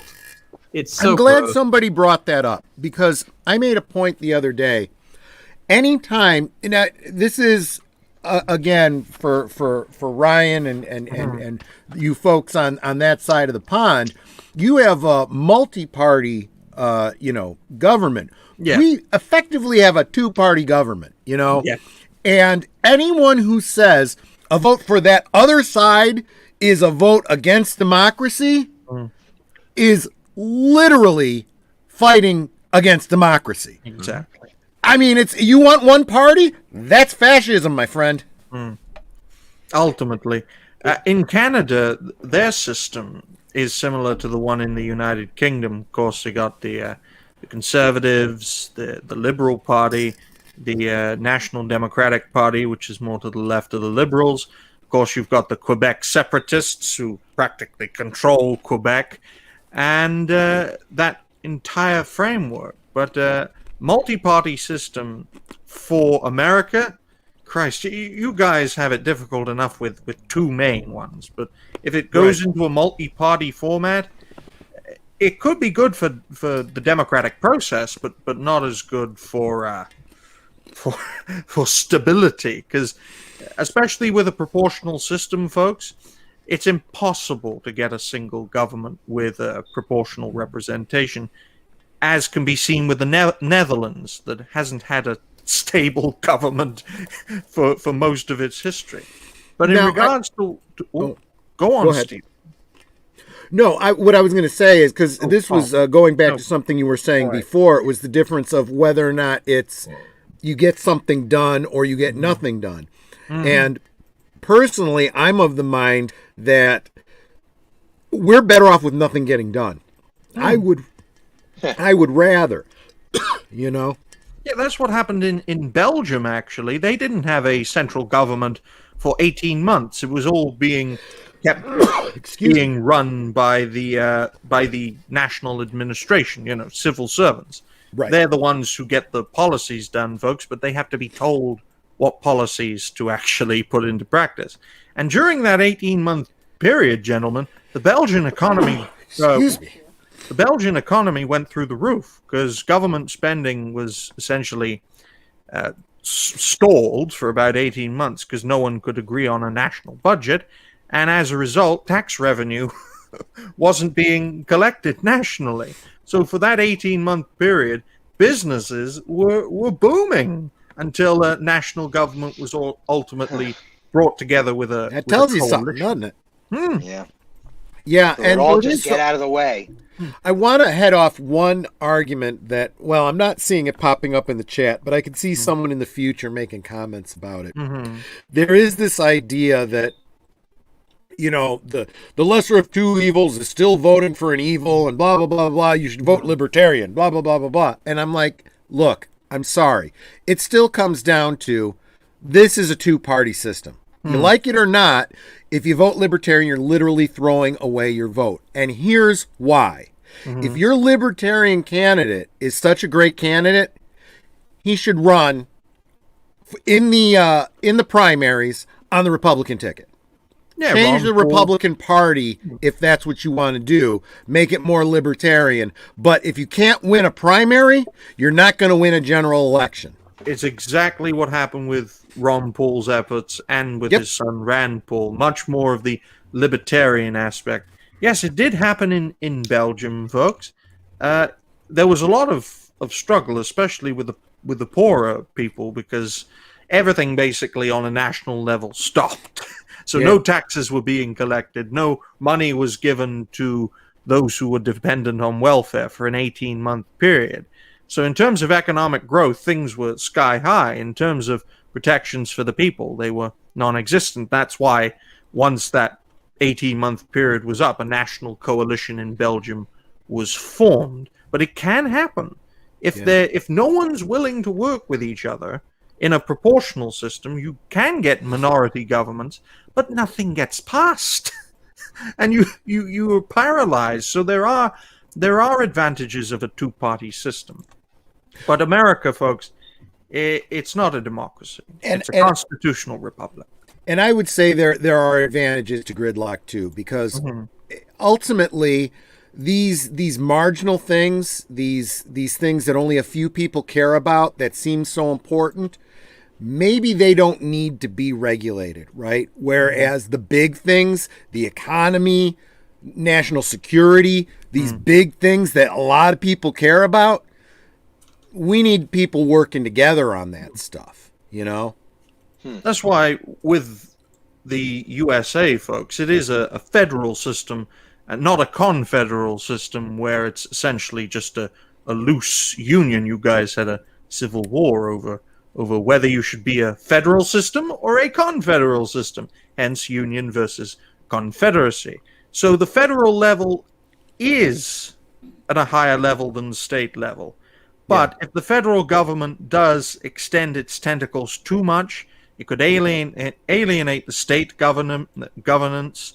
And if enough states get, very annoyed, because I can't swear on Pops' stream, if enough states get annoyed at what the central government is doing, then at the very least they will just ignore them. And if enough of them ignore them, then the federal government will have to deal. Well, they'd have to back down. Otherwise, you're in a territory. So let me ask a question here. I'm gonna change wheels a little bit, kind of keep some grease going.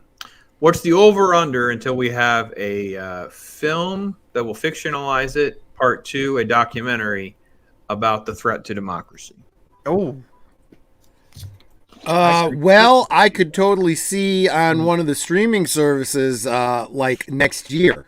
I was gonna say like 8 months, right? So within like. And the problem with that is that you unfortunately get an extreme bias that doesn't translate well over time when you do that stuff.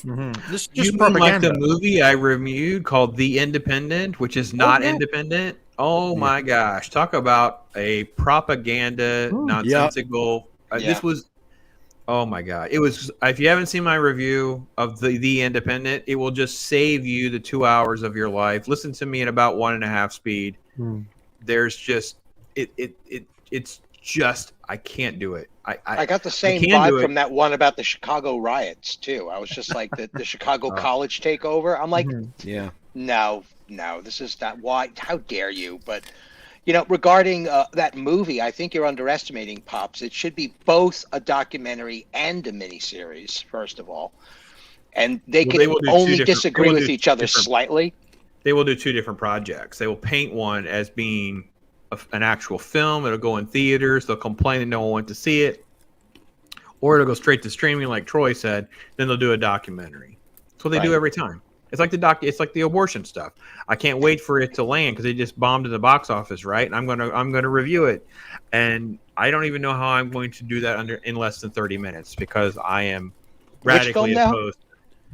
What's it called? Call Her or Show Her? I don't know what. It's some sort of pro-abortion film. Oh, of course, yeah. They can't even. These people can't even make propaganda that's entertaining or even informative. Right. Because that's what I try to make my videos about. Best case scenario, they're entertaining. At the very least, they're informative. That's why it's all structured with intro, explanation, personal views, conclusion. Right. What was the one with Robert Redford and Dustin Hoffman about the Washington Post thing? All the President's Men. That was brilliant. I mean, that's controversial and entertaining. So is Network. That too. Network, and the other one was Al Pacino and the bank robbery. That's another one that was quite literally based on a true story. It was historical, but it was also controversial because there was something about a transvestite in the whole thing, and he was all like free the people, and the people backed him up, and the cops had to back down, and so it's like it's been done better than what they're giving us now. Yeah, but for them, none of this is opinion. This is just how it is. That's why they don't look at it that way. So like this movie's called Jane, so they don't even look at it as like opinion or whatever. They just that line is changed. Again, this is a cliche rules. Everyone will nod when I say it, right? So the right looks at the left as though they're wrong. The left looks at the right like they're evil, right? So this is the place that this is where we've gotten to, and now it's even more extreme because they're hinging on.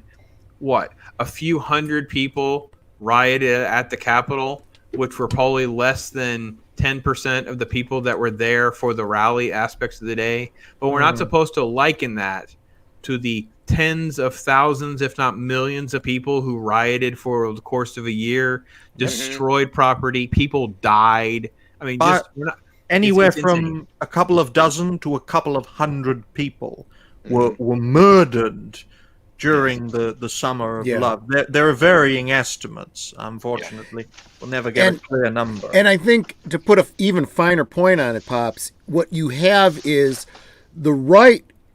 As you said, okay, so the right looks at the left and says they're wrong. So there's this idea that if I could get reason, logic, facts at you, you might see my point of view, maybe you come around. Whereas the left, you're evil. I don't even need to speak to you. I need to deplatform you. I should shut you down. I should lock you in a cage and throw away the key. Emotion. We're dealing with people who don't respond to reason because during the Cold War, to take it back a few decades, folks, these people lost the battle of ideas, the battle of reason, so they changed the rules. Right. Don't think about reason, think about emotion, and undercut your enemy civilization by being governed through emotion. And consistency is way overrated. My body, my choice. Unless, you want to inject me with something, then you must have it too. And you want to fire me without me even trying to tell you what my medical condition may or may not be. And then when the science changes, I want amnesty. I want amnesty. Oh, don't even. I'm gonna have to go Avatar. Only criminals need amnesty. It's crazy. The last time this happened on this scale, where it was all throughout Europe, right, all of Christendom, it was happening when the Puritans were around. Shakespeare covers a lot of this in Taming of the Shrew with the way the Puritans were acting towards pretty much everybody else. Right. That they were wrong, and they were willing to change all the laws. It doesn't matter if she's killed in the woods. She was a witch anyway. Like that kind of thinking going on. This is what the left is doing.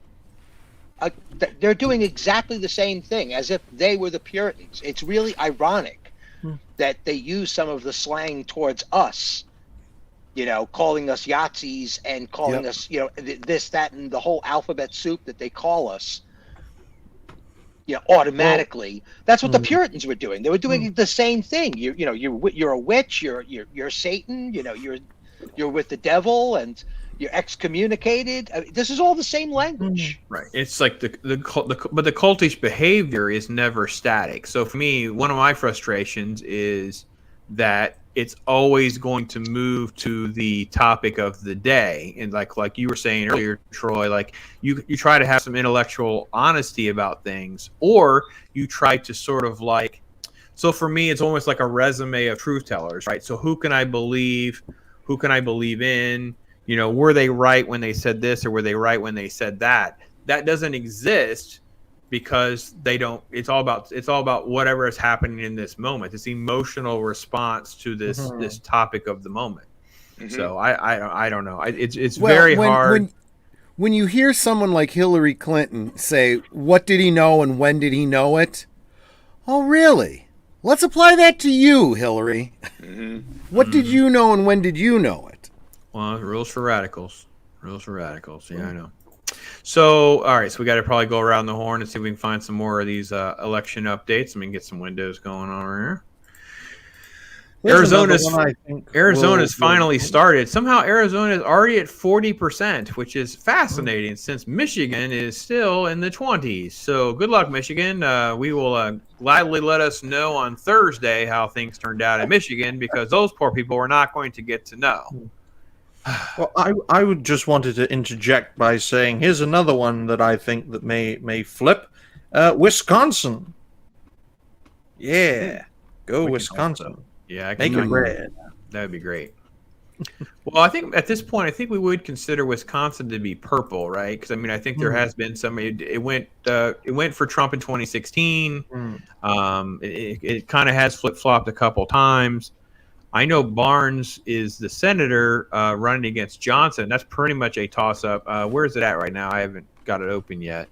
Well, for my statistics, it's 50.9 to 49.1. in favor of the Democrats, with 48% reporting in. Yeah, that's right. It should be a toss-up. It should be a toss-up. I got to be honest. That would make sense. I think even on the Republican side, I worry that folks are kind of done with Ron Johnson. Like, it's just, I'm not saying Rhino type territory, but people are just sort of kind of like over. Like, dude, if you're not gonna fight the fight, you're not gonna deal with, and you kind of, you don't really handle the media stuff well. I don't know. I won't be shocked if Ron Johnson loses that seat. So. Arizona is not doing well at all. I'm really concerned about, my stomach's in a knot over Arizona. That's crazy. That's nuts. Right now we're at 40-something%, and you're talking about Democrats are ahead in the neighborhood of 11 and 15% for governor and Senate. And the governor race in particular, Carrie Lake being down 11. Oh my God, I sure hope that doesn't hold, because she was like a lightning bolt, an incredible candidate for people on the right. I'm not sure I really caught any good Blake Masters to know if that was really a viable candidate or not. I just don't know. I'm no fan of Mark Kelly, but Arizona, it used to be red. It's purple at best, and it is looking like it could be totally blue if this were to hold. So. Of course, it's totally blue, Pops. We shut down the voting machines like our paymasters told us to do. Right. Mm-hmm. Wow. Not to mention all the people that moved there from California. Oh, I thought it was all the people in Mexico that moved there. I'm sorry. Was there migration from there as well? Okay, I'm confused. Well, California, they're pouring out of California. Castle, the update on that Senate race is pretty much a tie. And right now, it will go into not only recount, but it will probably go into runoff, because it won't make 50%.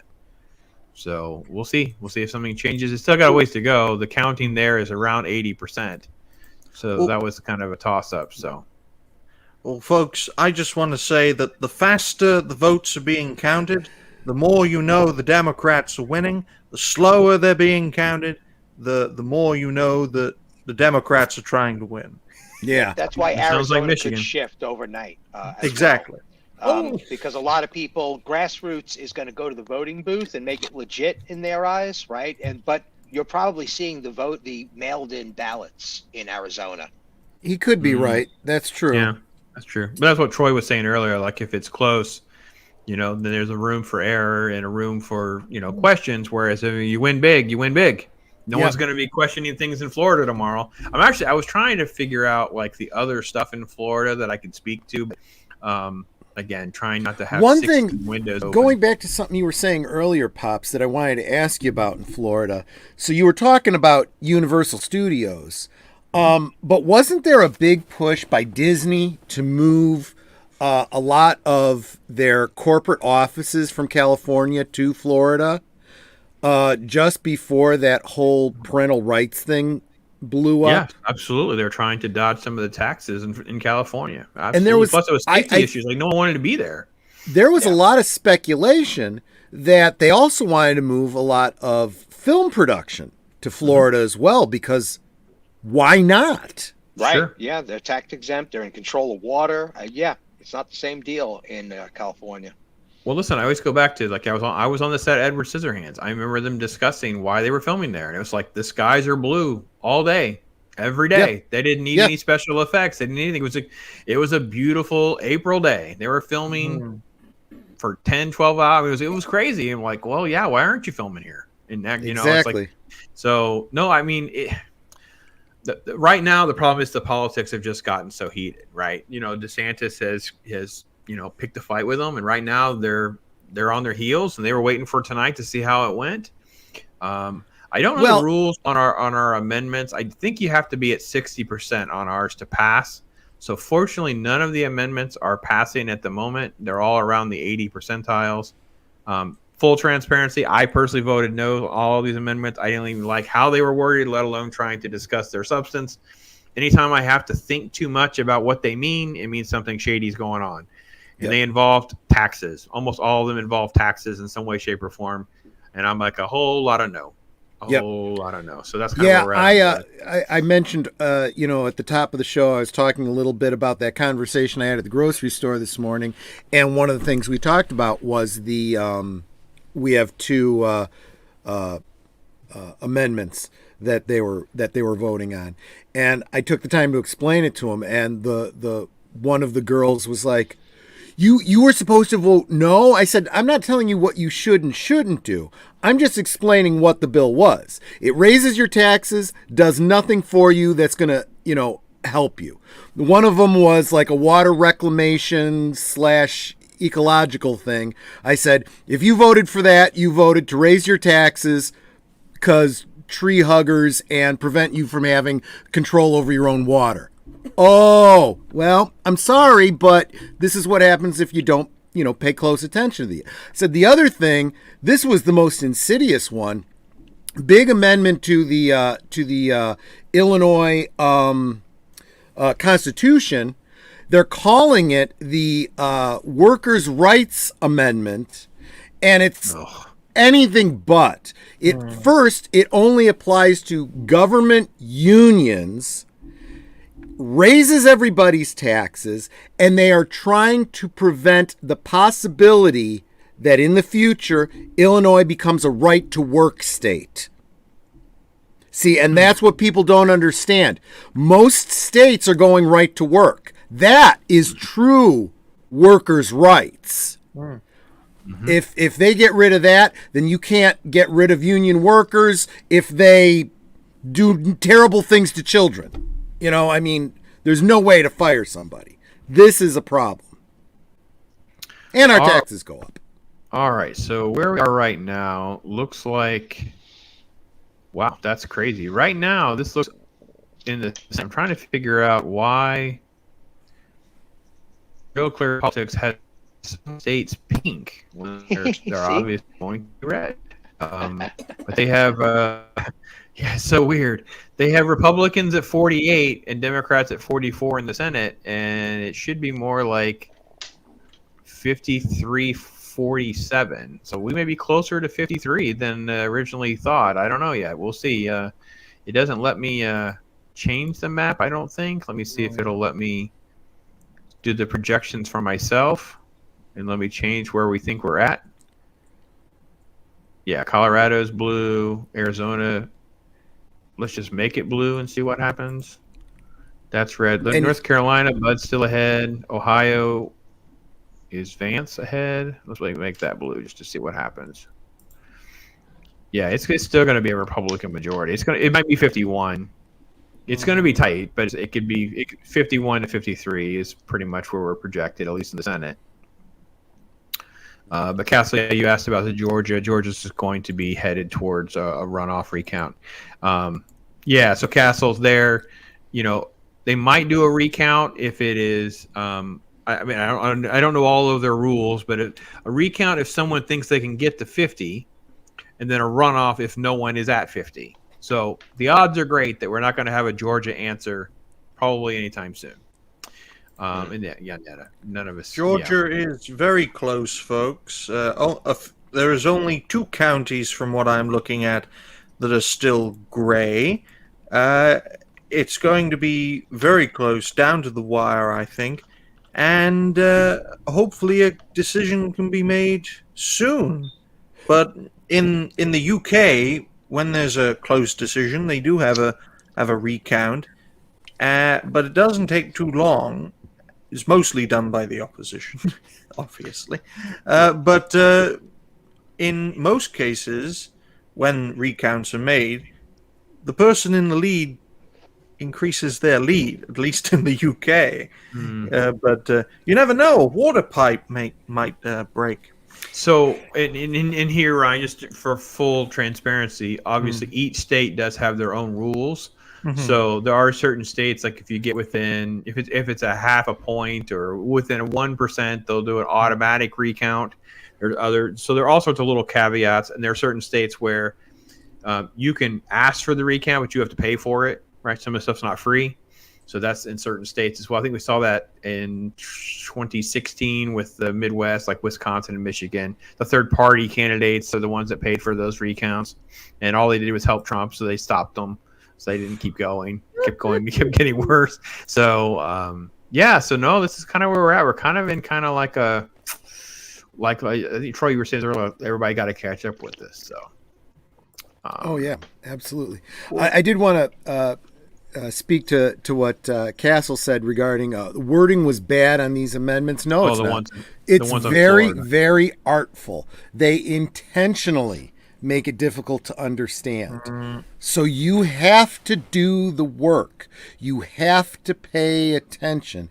And look, there's people on both sides putting out flyers and stuff telling you vote this way because this is what this really means. You need to read those closely and think it through. But I kind of like Pops has that way of just cutting through the BS and keep it simple, sweetheart. Are they raising my taxes? Yeah, no, it's no. Whatever they want to do, no. They've already got enough of my money. No. Mm-hmm. Yeah. So this was our Florida Amendment 3. This is the one sentence, and it says, I'm just going to read the one piece in the middle. Change property tax exemptions. That's all I had to see. Anything that has the word allow ahead of the word change and then tax, I'm out. I'm done. So all that means is this will let them raise taxes. Just stop pretending that they're going to lower them. It has the word allow and it has taxes. There you go. Another one had something very similar. And it will sound good. It'd be like, oh, well, it'll help the flood situation. It'll help this. It'll be for public workers. It will help first responders. It will help. I don't care because it's not in a bubble. Nothing is in a bubble with these people. It's a foot in the door is what it is. That is correct. All the ads in California use the word necessary changes. Oh, gosh. That's gross. Yeah. So, no, Florida, I mean, I'm happy with my brothers and sisters here, so. Yeah. No, Castle will actually 100% disagree. He just didn't want to, because it is frustrating to write that in chat. I got you, Jack. I get it. No, I understand that, but I did think that was a worthwhile thing to talk about because, like I said, I was talking with these women in the grocery store and their eyes were like, really? And I'm like, you learned something, right? Remember that going forward. But it's I'm still very much of the mindset that less change is always good, especially the higher in government you go. At the high state level, at the high federal level, I don't want the control being up there. I want it as close to here as possible. So and again, this is why I could never have foreseen myself running for office because it's just like I'm just more like the contrarian of like, why do we need any of these rules? Yes. Like how many of these rules? Like, why do we have these? Like, I remember there was this thing what happened when we moved, and we were looking for this this massive shed that we were going to convert into kind of like a workshop, basically. Yeah. So all we needed was electricity with a little bit of plumbing. We didn't need a toilet. We just needed like a sink or something like that. You can wash your hands, right? Mm-hmm. But because they had people who had taken these and retrofitted them and lived in them, they decided that was unacceptable. They didn't want to do that. So therefore they passed these ordinances. And it was all of this red tape. And I'm like, for what? Three crazy people? So three crazy people have created all this red tape. Like, how many people were really doing this? I guarantee you there were 3 or 4 other ordinances or laws they broke. Why did you do this? Yeah. Like, it's just, and it's government. Government feels like their value is doing something, even if it's completely the worst thing imaginable. And Steven's been great. Steven's been quiet because Lord knows I'm poking at the open wounds of California with all of my rants about that, because that's how California approaches everything. Yeah, no, there's a regulation here in California for remodeling, and this is one that I actually approve of. There's remodeling regulations and new build regulations. New build regulations require you to follow all current EPA regulations to build the house. But if you leave one vertical structural wall up, one, in any house, you can call it a remodel, and you don't. You could step around all EPA regulations. Oh, that's how ridiculous regulations are. Mm-hmm. Yeah, I mean, and this becomes it becomes the what do you call it? The what's that philosophical thing about the ship? You replace one plank at a time until right, yeah. You know what I mean? And it's the same kind of thing. If I completely remodel my house by keeping one wall, right, and then after I'm done with it, I replace that wall. Can I do that?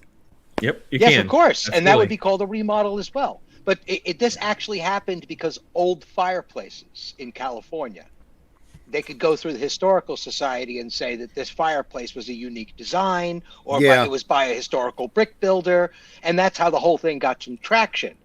And I agree with it because some of the EPA regulations you would not believe, like all the electrical conduits need to be a specific rating. It's like everything. The wood needs to be bought by EPA regulated companies, blah, blah, blah, blah, blah. And it goes on and on and on and on and on. It's ridiculous. Yeah. Who makes all the money off of that, right? Because, I mean, I always go back to the famous Chuck Schumer story that I wrote one time about yogurt. And it was about feeding the starving kids breakfast in the public schools and whatever. And it was about this thing about yogurt. And come to find out, he's connected to this massive yogurt donor there in New York. And you're like, right, what the heck? We all went on this big thing about Greek yogurt versus non-Greek yogurt and all this stuff about yogurt. And I'm like, why are we talking about yogurt? Oh, come to find out, there's this massive money grab or whatever. Same thing with like these EPA rules. You'll find out there's some politician who's tied to some person that gets this money that's tied to these pipes if they're a certain size or something. You ask how deep it goes. You ask anyone who's in construction, right? You have these regulations where because of mold and this and that, everything must be Tyvek, and you got to use Tyvek. Well, it turns out it's got to be Tyvek and only the brand name Tyvek because there's a contract there. You can't use the other brand that will equally treat for the mold or whatever. And that tells you everything you need to know. Well, good night. Yeah, we used to giggle about how the backs of the... Castle's going to go to bed on us. You get some rest, my friend. We love you, brother. Take care. Oh, good night. Yep. He's done this for a long time today. The directions on the backs of... I used to do tile work. So we would laugh every time the labels changed because it became more and more and more specific to the point where you're breaking the regulations just by using tap water on the back of the bag. Like, you've already violated the product by mixing it. Like, quite literally, if you open up the bag, they're no longer liable at all. Like, it was kind of like that. Like, the regulations was so bizarre. This is the psychotic thing about regulation and government in general, right? I was saying earlier, the farther up the chain you go, the farther away it gets from you, the more ridiculous. So I have been a big proponent of we need to get rid of all the three-letter acronym government agencies, right? And people freak out when you say this. When I say something like, we got to get rid of the Department of Education, what are you talking about? Education is important. Yeah, education is important. Not at the federal level, though. I don't need a federal agency as well as a state agency as well as my local school board, okay? The closer it is to home, I don't need someone in Washington telling me the way things should run here in Illinois. And I don't need someone in Springfield, Illinois, telling me how stuff should be going here in Streamwood. It's not one size fits all. Right. Yeah, my big eye opener to that dates back, and I don't remember if it was in 2004-ish or so, with one of the government shutdowns. And they actually, I don't think they even will do this now, but back then they leaked like how many employees were still working. So they were shut down, but they had to have certain people that were dibbed essential that were not like the military and whatever, like the people like that. And the EPA had 12. I'll never forget it. 12. Like a national administration, like the civil servants, basically. Well, I assume it's like people that had to take care of actual reporting, like they're actually an actual spill or an actual environmental concern. We had 12. So the thousands of people that work in these agencies that are completely irrelevant, the essential group of what we actually needed. And I'm like, if it's 12, I think we can let it go. I'm pretty sure when we get down to like 12, it can just leave. Bring down the alphabet agencies, folks. I think I jumped on top of Steve Ransom was going to jump in here saying something. So, buddy, what were you going to say there on top of? Yeah, no, I think I lost the moment. No big deal, All man. right, no worries, no worries. I'm going to make a cup of tea, so I'll be Oh, of back. course you are. You're British. I've I always haven't had thought one in 3 hours. Mm. You in, must be in the going through idea withdrawal. that Troy was rolling out, this idea of a smaller community.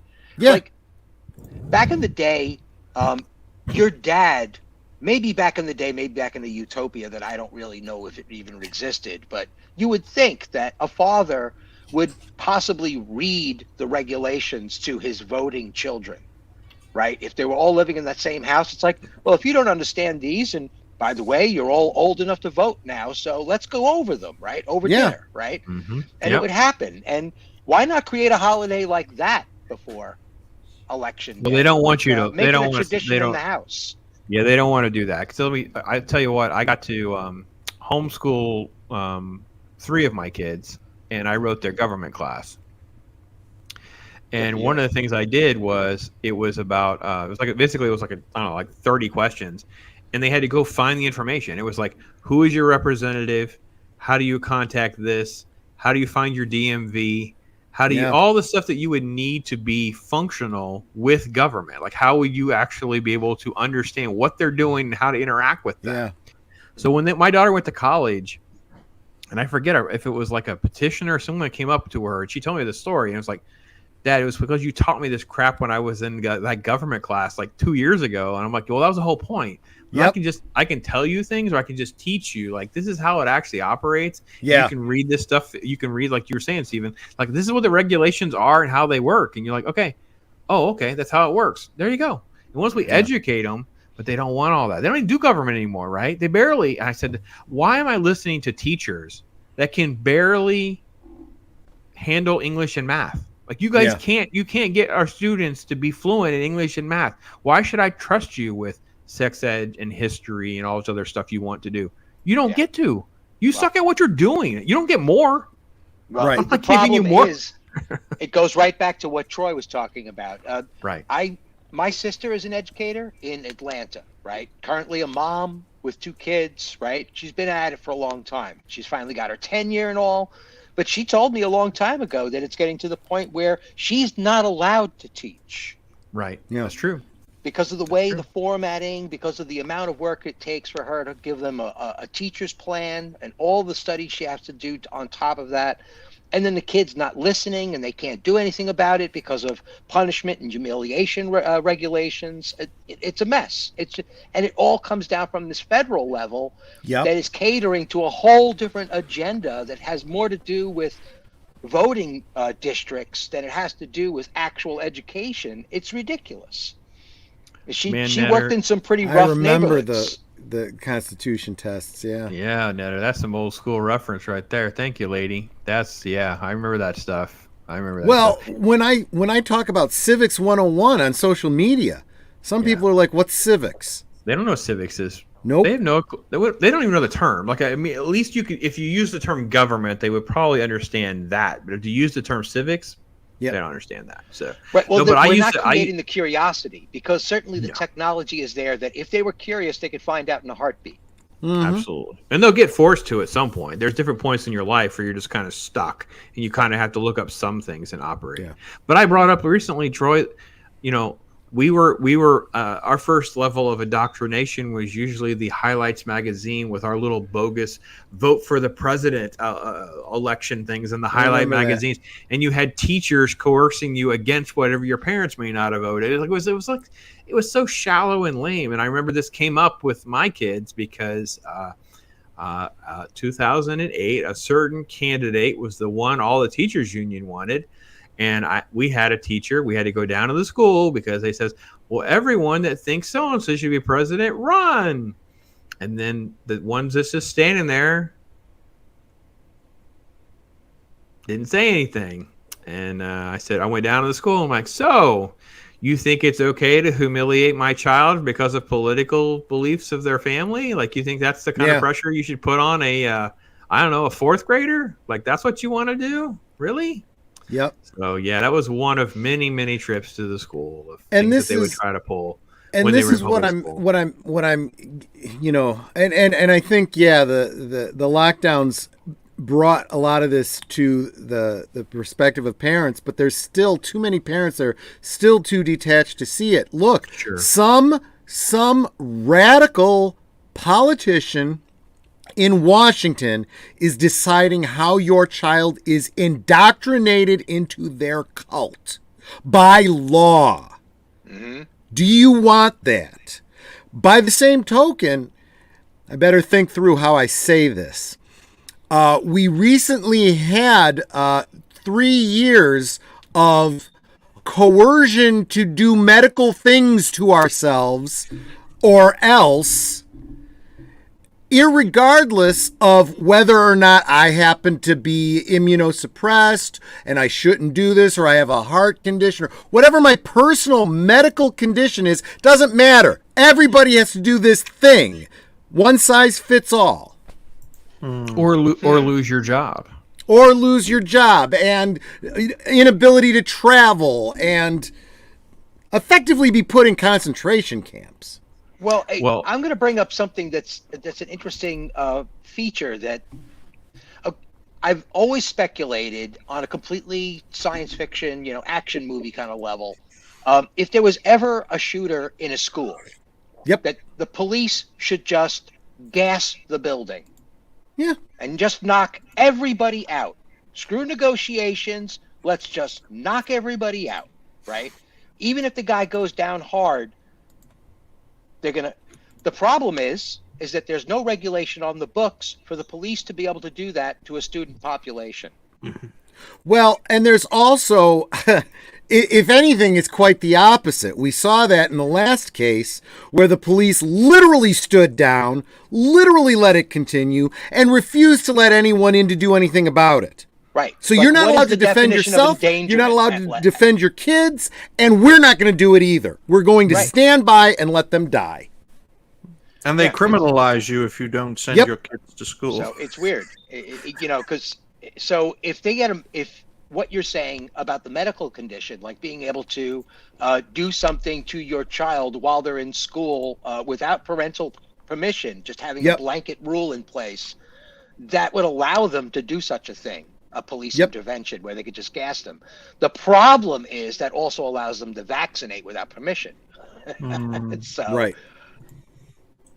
So here's the thing I've learned, and I advice for anyone is you have to understand too how little they all know, and it's okay to push back because they don't know anything. So, for instance, let's just say you have an employer, and they say, "Well, this is what we're going to do, and you have to do it." And you say, "Okay," and go to your state health department because your governor has said there's a form you can print. And you could print one for, maybe it's medical, maybe it's religious, maybe you print 2, and you turn those in and say, "No, thank you, I'm going to pass." And they send it back and say, "Oh, no, we didn't mean you. Your department doesn't have to do that, whatever." And by the way, those aren't the right forms. I'm like, and I could say, those are the state of Florida forms.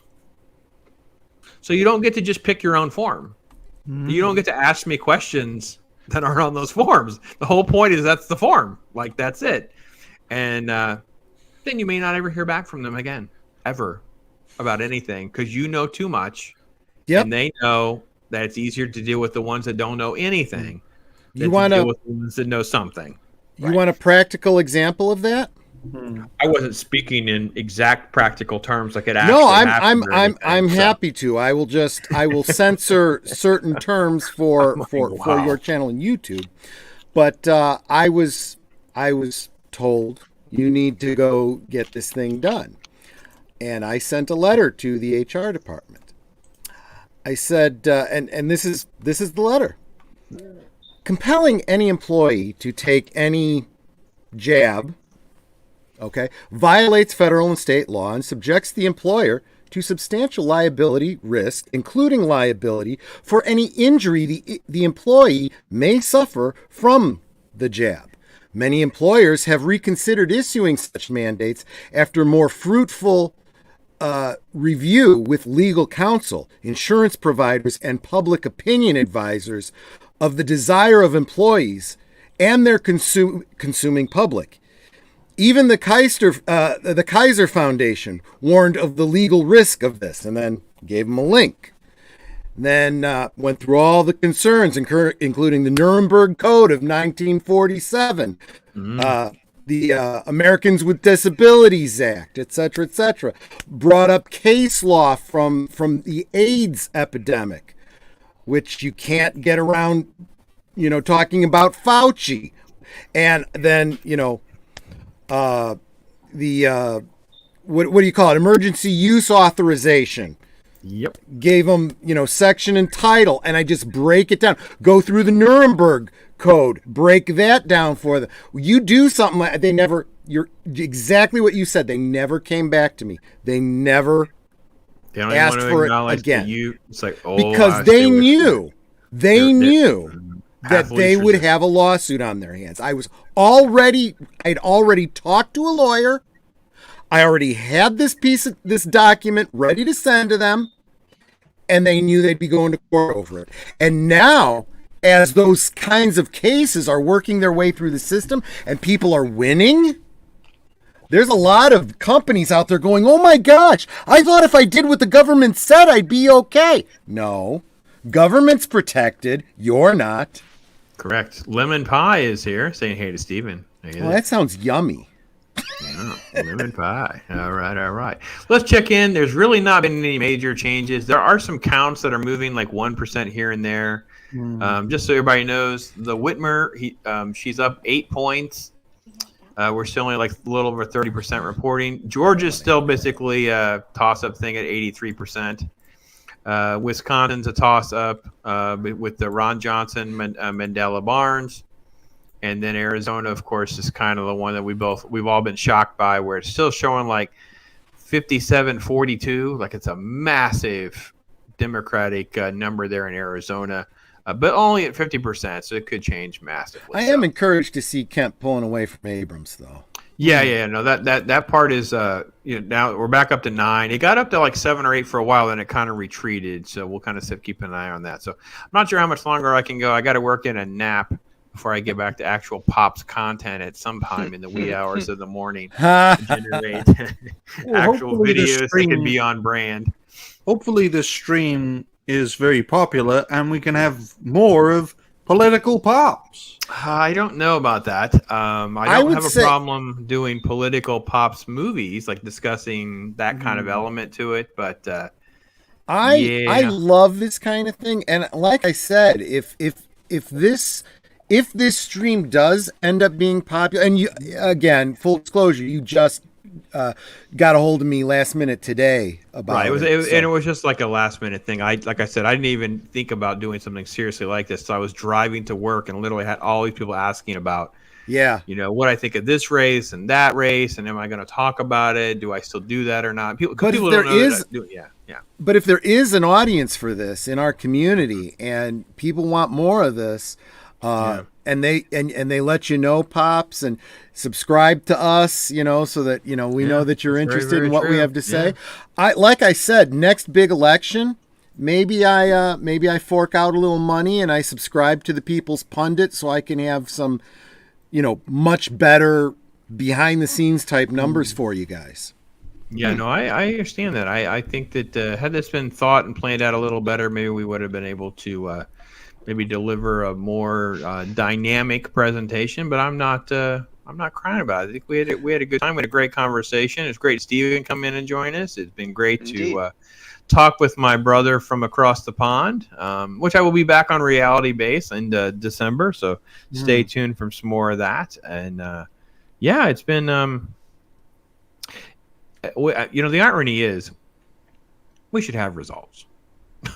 And to correct, it's freaking frustrating that it's 11 o'clock at night Eastern time. It's been these places have had an hour or two. It's like, this is insane. Some of them are showing like 30 and 40%. They've been counting for 2 hours past time. It's just so frustrating. I didn't even look at Pennsylvania because it'll make my head hurt. They were by far the slowest. So what were you gonna say, Stephen? This is not necessarily politics anymore. We're quite literally waiting for the results of the flash finish. Yeah. Right? Yeah. I mean, it's in slower motion because we're not dealing with horses. We're dealing with people voting in a box, and they're counting it out right now. So reality is slowed down a little bit, but the results will inevitably wind up being called government, not politics. It was politics up until they were elected, and then it becomes governing thereafter. True. That's Isn't that- true. or lawmaking regarding, the Senates and House. And reality is everything is overlapped, right? So when the Obamas left office and they have a contract to go on Netflix and create content, you have HBO and all these other, Peacock, and they're all generating basically propaganda pieces and film and entertainment. How they handle tax cuts and tax incentives and write-offs and all this dramatically affects companies. We talked about Disney, but we easily could have talked about the Warner Brothers situation. We could have easily talked about, how long can Paramount even have its own app? Like, who the flip is watching some of this stuff? Like, if I didn't get some of this stuff for free, I wouldn't even be watching half these things because no one else is. I'm the only flipping person, I think, on Peacock. Like, I mean, I'm like, people are like, did you watch this? No, I watched your video. I'm not watching freaking Peacock. How the hell did you have Peacock? I'm like, well, because they gave it to me. I don't actually pay for this crap. They've got to change this structure. This subscription structure cannot work in a slowing economy. It's just not going to work. There's got to be some way that they can license some of their properties through YouTube or something with commercials.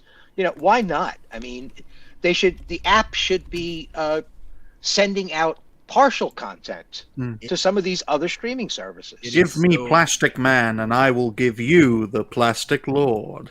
Oh my gosh. Okay, here's your moneymaker. You want to just fix entertainment in 2 seconds. Here's all we have to do.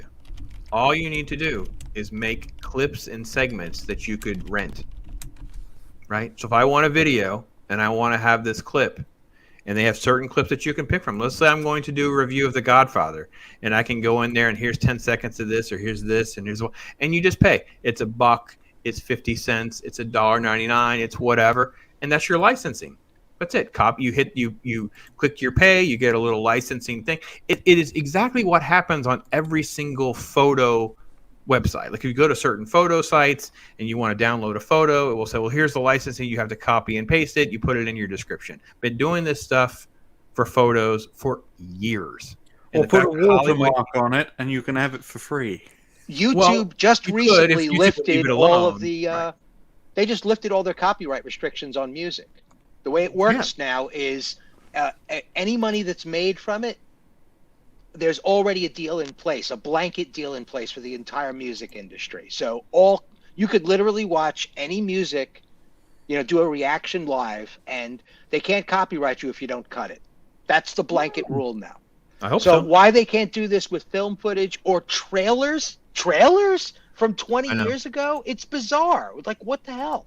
I know. So something needs to break. Apollo Muse Minions with me. We're on Peacock. There's two of us. Well, you may be a paying customer. I am not. I'm a free press guy for now, but literally.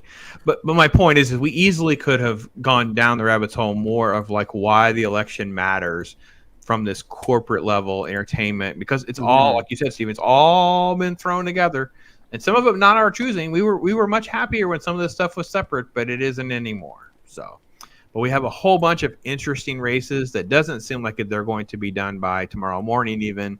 So I don't know there's a reason to kind of hang too much longer. Well, it's barely 8 o'clock on the West Coast. Right. So for us, though, but I mean, Pennsylvania's had hours, and we're what, maybe 30%? I mean, most of these are just like they're snailing along, in my opinion, on purpose.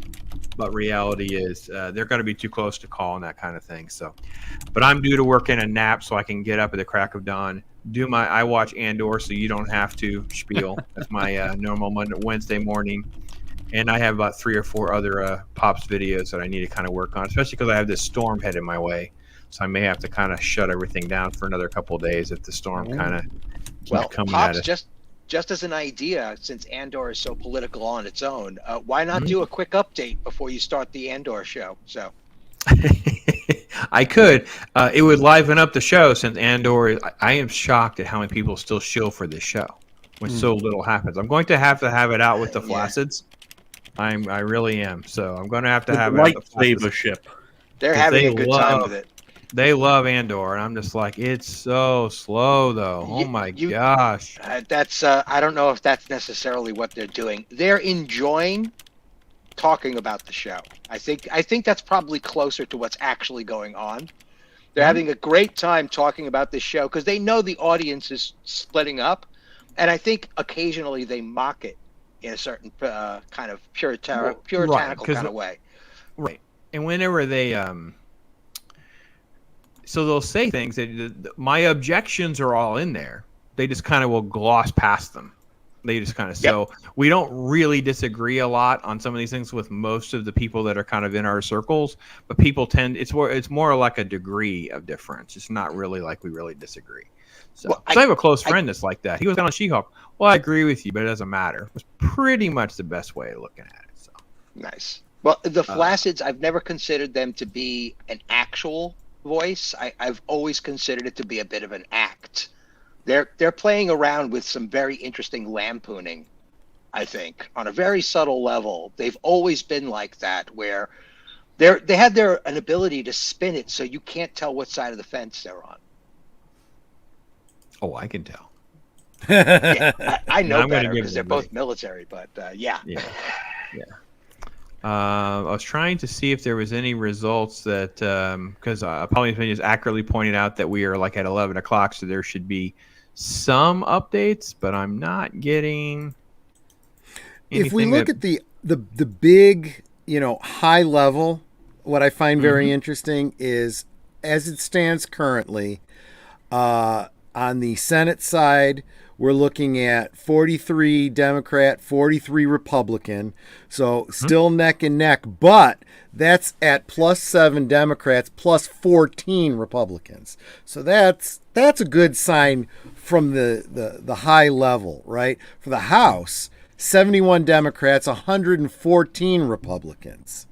So that's looking shift. Good as it is right now. Yeah. And in 2 years, once those guys all get settled, we could see some real traction. We could see some real stuff happen. But we won't. This is going to just go back the other way. Right. So let's close with that then. So what is the real fallout of this, right? Because it does stalemate things, right? So let's just assume House and Senate will go Republican. It won't be big. I mean, the House will probably be bigger than Oh, look, California just went blue. Well, we're done here, folks.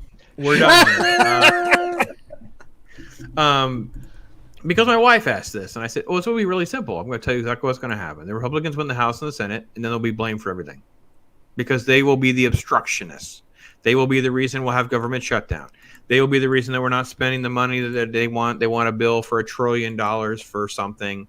And that's how this will be spun, headed into the presidential election, which will start earlier, right? Because if they don't have a reason, especially if the president doesn't run, right? They need to run out new candidates. They'll start in the end of 2023. Yeah, like really, like July. Though, the thing is that what the part that makes this politics is how much of the population is going to say is either not going to listen at all to any of it, or mockingly tell them that they're lying in their faces. Like, I really think that the population is starting to push back, and we certainly have the tools to do it. The population is pushing back stronger than it's ever pushed back before. So I don't know if that rhetoric's going to work this time, especially if we've got House and Senate on a right-wing favor. Yeah, I don't disagree with your sentiment, because I do think it's just it's the two different worlds. It's the two different landscapes, right? And it's like one person at a time comes out of their little echo chamber and out of their little bubble and realize the world's not what they think about it, right? So I was like, I was going through like, you know how it is, like if you have a show or something you like and you just don't go to it very often. I hadn't been into like the Joe Rogan for a while, right? It's been a long time, right? So they're looking. He's had on like Hotep Jesus. Talk about a hardcore libertarian anarchist type of character in the black community. On something like Rogan, wakes up a lot of people. Like, you know what I mean? It's like little by little, you get these little chips. And this election will do a little bit more of that. Like you're saying, Stephen, you're going to have you're going to have people I'm going to go to work tomorrow with people that are going to be really, really frustrated. They live in a deeply red Florida. Sorry, they just are. Just people are going to, I don't recognize my state. I don't recognize the America I live in. I just already. He was just elected. Like, well, but I'm just saying. I mean, it just happens. It happens every time. Yeah. So, I don't know. I just think that politically, it's going to be much faster to the 2024 election. They'll wait 6 months. We might have 6 months. And sometime in 2023, it'll be more solidified. January 1st, for sure. That's going to be massive rollout. Well, maybe they'll announce the Democrats' candidacy on January 6th. You never know. And try to make it about, we must save our nation from these domestic terrorists who tried to wipe out our democracy. The Democrats have a terrible... They only have bad options, right? What do? Do they run Biden and Kamala again? Or do they have Biden step down and run Kamala? I don't see that. Do they primary? When you primary an incumbent president, that's not terrible. A good thing either. Usually lose. Yeah, go back to Carter. It usually peels off. Yeah, it just creates division because it creates. Usually, you get about 20 to 30% of people that will peel off and vote for the other guy. It just makes your president look that much weaker of a candidate headed into a general. It's just like, I mean, it's fine for me because of where I stand politically, but that's not strategically the way to go. So here's where Real Clear Politics has this for the map. They have Republicans 45, Democrats 44. Yep. Most of these. Let's see. Actually, so red. Why is Connecticut still open? That's actually going to be blue. So that's 1 and 1. Hawaii's blue. So 2. We don't know anything about Nevada yet, right? I haven't seen anything about Nevada yet. 3. No, 4. Nothing on Nevada. Oh, are you going for election college, Pops? Are you thinking about? No, I'm just doing Senate. Just the Senate race. I don't know who the Senate race in Nevada is kind of like one of the iffy ones. Like I wasn't quite sure where we're at on the Nevada race. Anyway, I just think that when it comes to the Senate map, we're still going to be projected where Republicans will probably have control of the Senate, a minimum of 51, could be as much as 53. We'll see. That's kind of where that shapes up. The House is way more complicated math. I mean, the Republicans are going to have a lot of seats, and it's just not worth trying to parse out this insane numbers game. Because you have just so many things that are not counted. It's just, in a few hours we'll have a lot more. But it's going to be a massive flip-flop over to the Republican side. 218 they're almost at 218 anyway. Or they're showing 160 to 103. And that's with like the whole west of the Mississippi and beyond. Like, I mean, the fake West conversation that we had. So, what's Arizona looking like? Did Arizona switch up at all? Not counted is what it looks like, and then everything is blue is what it looks like. So we'll see. It's either not counted or blue is what it looks like so far. So we'll see. That maybe by design. I don't know. We'll see. Pops, do you want to wrap up with maybe a very interesting question? When do we think that Trump's going to announce? Next week, I think. Well, he's had a rough day. I can see by the holidays. He's had a rough day because this is not how I don't know. I was shocked by the silly PR move of trying to throw a jab at DeSantis and not just announce. Like, I don't understand why you're who you are. Just announce. Like, you don't need to be involved with any of this stuff. Like, it's irrelevant. I will say this. I can only speak from my inner circles. I have not, I'm no one to poll per se. The jab didn't go well with Floridians. We don't like it. We don't like it at all. As you can tell by the polls and the results, our governor is very popular. The last thing Trump should do, in my opinion, is try to name call or demean our governor. Like, I can explain that for you if you want to know. Well, I mean, I know it's not what everyone thinks it is. This is Trump being Trump. This is him asserting his dominance. It doesn't mean he doesn't like DeSantis or anything like that. Yeah, in fact, if anything, it's respect. If you want to, if I was to just really go out on a limb here, I would say this is him saying he's my guy as my running mate. That's him. but I'm the top guy. Yeah. DeSantis, there is no animosity on the DeSantis side at all. Right. He's like, he knows what it is, and it's like, whatever, I think this is all good because I don't see the two of them running against each other in a primary. It's not going to happen. Yeah. What's going to happen is Trump's going to run, and he's not going to choose from one of the people running against him. He'll choose DeSantis. It's a punch in the arm, and on top of it, Trump is also, he's going to have to contend with all of the other Republicans. So it's also kind of like a knock saying, yeah, I know you got my back, but let's not stand too close to each other because I don't want it to be our voice. There's a bit of that too. Yeah, you're right. Yeah. Because there's an awful lot of other Republicans that he may want to focus more on to encourage them. He's already got DeSantis at his back. Yeah. And he can put him at his back, trustworthy. That's why he Yep. punched him in the arm. Yep. I think that's all it is. It's a New York thing. Yep. Yeah. All right, we'll see. Pauline's Minions talking about Idaho being red. I hope that area stays red. We shouldn't have any issues up in that area. But I don't know. I mean, listen, all I can say is I would agree to disagree as his advisor. I'd tell Ron, I said, listen, fingers on the pulse tomorrow. You don't know how it's going to go. The wind is in your back, man. You got to take your shot. I mean, not what you want to try to do, but you got to strike. Ask Chris Christie how it went when you hesitate. You end up then you're stuck. You got nothing. So you're the hot iron. He is the divisive one. Take your shot. Maybe I'm wrong, and maybe Ron doesn't want to do it. I don't know. We'll see. But I as a litmus test in my circles in Florida, a lot of folks were like, "Ugh, don't do that." My opinion is that they've already decided. They'll announce in their time. I hope so. I think that's what's going to end up happening. I just don't believe they all play 4D chess, and if they do, they don't play it well. So we'll see how it plays out. So. Well, if anything, I think Trump learned some he should have learned some very valuable lessons, mostly in who he's putting his faith in and who he shouldn't be. But who knows? Trump is Trump. I agree. Was it an interesting Kamala night? is going to be an episode of Donahue for the next 2 years.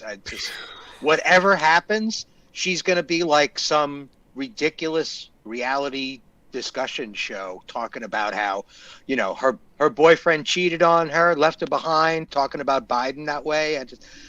Whatever happens with Biden, it's not going to be good. It's not going to be pretty. But see, you're missing that we have a show tomorrow because it probably won't happen tonight. Maybe it will, like a 1 a.m. or something like that.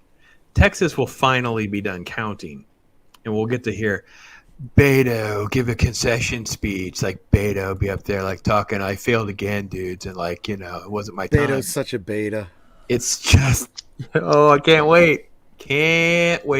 Oh, it's the only reason I wish I was still writing politics, because that was the best. I could see Friday Night Tights being a real hoot.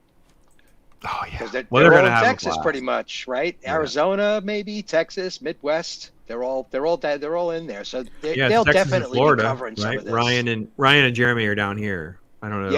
Yeah, go around the horn. Celebrating tonight, man. They must be. Oh my gosh, they're going to be out of their minds the excited. This place is. Did I tell you, Pops? I took a half day in the morning tomorrow so I could sleep in because I'm planning on staying up till. Hey, you can keep going. Well, at least midnight to see as much as I can.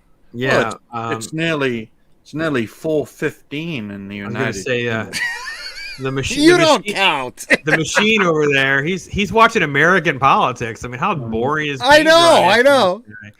But no, man. I appreciate all of you even hanging, and you guys in the chat. Apollo Me's Minion, many of you others that have been with me for so long tonight. Holy cow, it's crazy. They're still, the numbers have been all over the place between like 6 and 10 for a couple of hours. It's been crazy going up and down.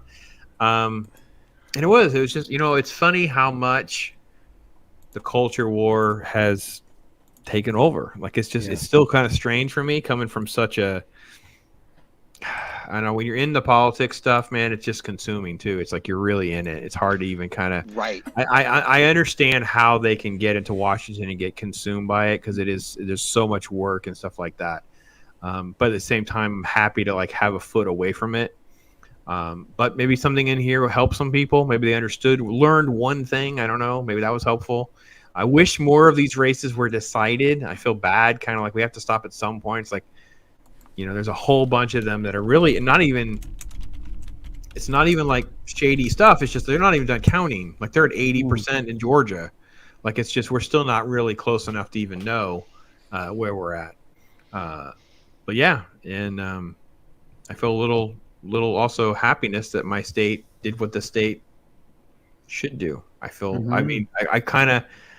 Troy, you called me out on it too. That you have apprehension, like you think, but you don't have confirmation. So I was very apprehensive, like, because I'm the one going down the list of all the judges, right? I'm the one that's going through like all the judges, like, telling my mother-in-law they had a rhyme. It says, okay, this one's the no, and this one's the yes, and had to have a little rhyme of which ones we got to throw this one out, we got to throw that one out. Wow. I used to have here in Illinois, and in Illinois with the judges, it's just, do you retain them or not? Correct. And I have a buddy who's an attorney who he has great insight. He knows the judges, because he's had to appear before them, and he'll tell me, I don't care what you do with any of these judges, but this one and this one, I really would like it. Well, unfortunately, they tend to not be in the circuit that I would be voting in. So I'm like, sorry, man, can't help you out with that guy or that woman or whatever.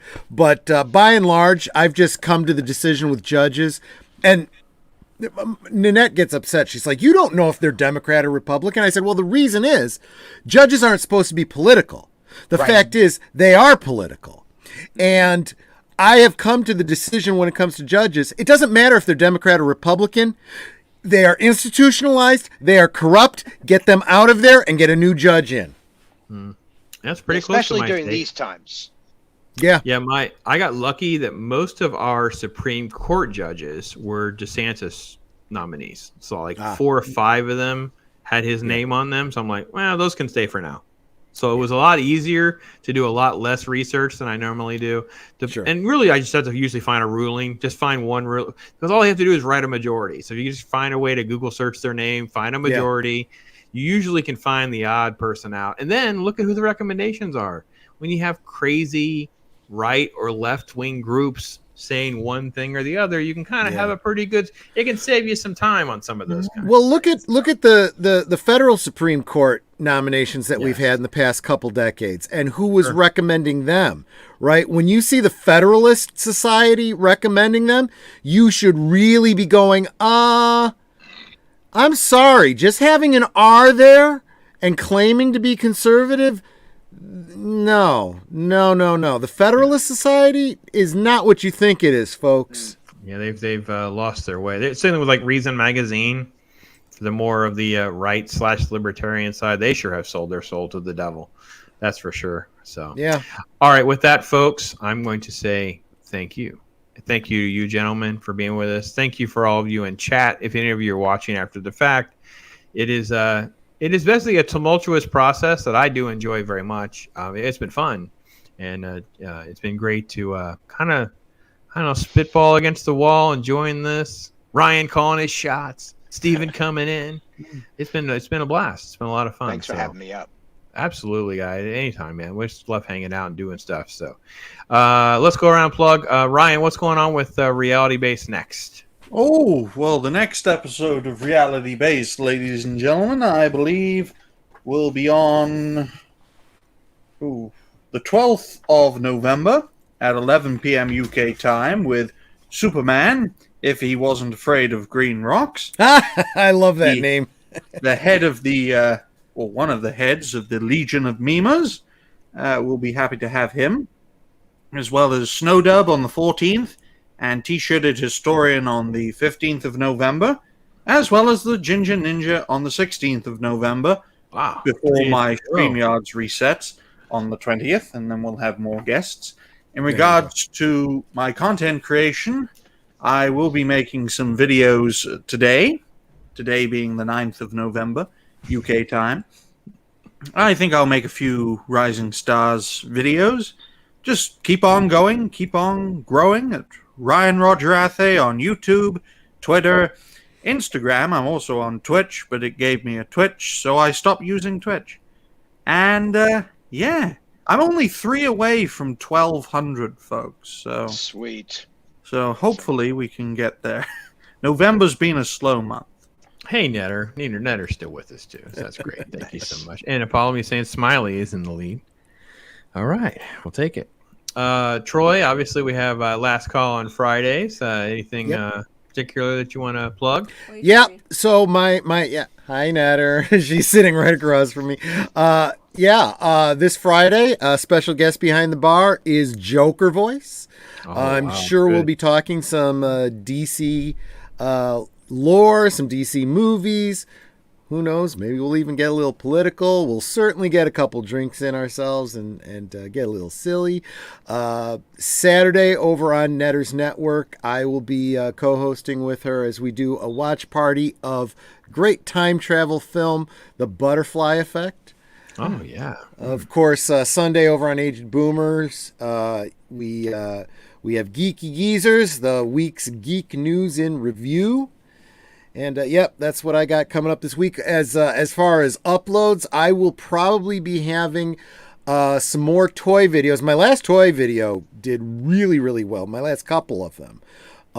So seems to be real popular in the toy community. So I'm going to keep punching that stuff out. And I'm going to have a couple cooking videos coming up on my alternate channel, The Klingon Cleric. I am doing a couple of cooking videos related to Wookiee Life Day. Wow, that's awesome, man. That's great. Great to look forward to tons of stuff there. So. Yep. How about you, Steven? What's going on in your world, man? What's coming up? It's been quiet this last week, but things are starting to get rolling again. Got Roman of the Empire this coming Thursday. We're doing a stream discussing our favorite war movies, specifically Vietnam War movies, and I'm kind of boggled as to it's basically just Platoon and Apocalypse Now, isn't it? I mean, how many war movies are there about Vietnam? I really have to start doing some research. My brain is Jacob's Ladder, I guess, is kind of about Vietnam, or Born on the 4th of July would be one that comes to my mind. There you go. There's another one. Good Morning Vietnam is one of my favorites. I enjoy that movie very much as well. So that should be fun. That's 5 p.m. Pacific, and very cool.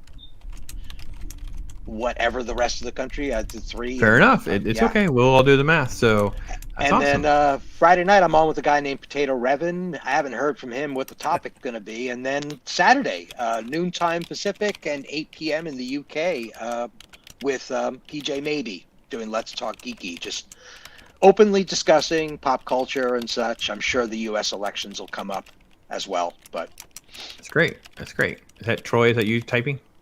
Yeah, I'm sorry. I took the keyboard off the table. So yeah, Good Morning Vietnam. Yes, apologies, Minion. So yeah, all right. Well, tomorrow night will be our very first members live stream. For any of you that are a member out there, like Apologies Minion, Netter's Network, you're more than welcome to be joining us. Troy Pacelli will be with us, most likely. But guaranteed a slot. You will see again. The Machine will be with us tomorrow night. The Machine. I'm going to have to renew my membership to be part of Pops's army. Oh, we'd appreciate it. So yeah, anyone, I think it's the OG gamers and nerds and above have like an RSV spot for the live streams, and we kind of fill in and rotate depending on who's here and who's not. We'll be talking about whatever everybody wants to talk about. It'll be my first one. Definitely kind of want to try to deliver on that, make sure that everybody understands that it's kind of a partnership, not just a one-directional relationship in that regard. Now, Thursday, of course, I'm with weather permitting, all the issues I brought up before. I'm set to have with Princess Leia Rose talk Star Wars and religion, spirituality associated with Star Wars with her. So looking less and less likely with the weather as things are tracking. But if not, that'll just get rescheduled. Next week, we'll be doing a talk card. It's the 30th anniversary. We'll be honoring the 30th anniversary. It wasn't this week. Of A Scent of a Woman. Yes, the Al Pacino film that kind of rejuvenated the man's career. He didn't necessarily have a down year or two, but then after this movie, it seemed like he just kind of went on for gangbusters and fire for quite a while after. So it's a little holiday. It's got some holiday elements to it. Seems like a good fit right before Thanksgiving. So but it's a coming of age story, isn't it? Yes, and it has so many great scenes and quotable moments and things like that. It just seemed like a good film to kind of throw out there and kind of add. It's really when Pacino became memeable after this movie. Yeah, after the hoo-ha, he just became somebody else almost. Yeah, well, it got him gigs too, right? So I mean, obviously, you end up in like a whole bunch of movies, and just like, oh, okay, so just changed and just become different, and stuff like that. So yeah, busy schedule for all these creators that are up here. doing our part, try to give you Indeed. an alternative of things to do and watch, so you're not stuck out there doing all that stuff with the regular landscape of things. So, all right, with that, I think it's only fitting, since we made it just for tonight, we'll just do the opening again. Let's just do the election day intro again. It was made for this. It's kind of a unique thing. Let's just play that again for those of you who might have missed it. And Lemon Pie hasn't seen it. Well, there you go. Let's just check it out and see what's going on. Thank you for all of you that are out there. Appreciate you so much. I am Pops. And thanks to you again, gentlemen, for our wonderful election special. No.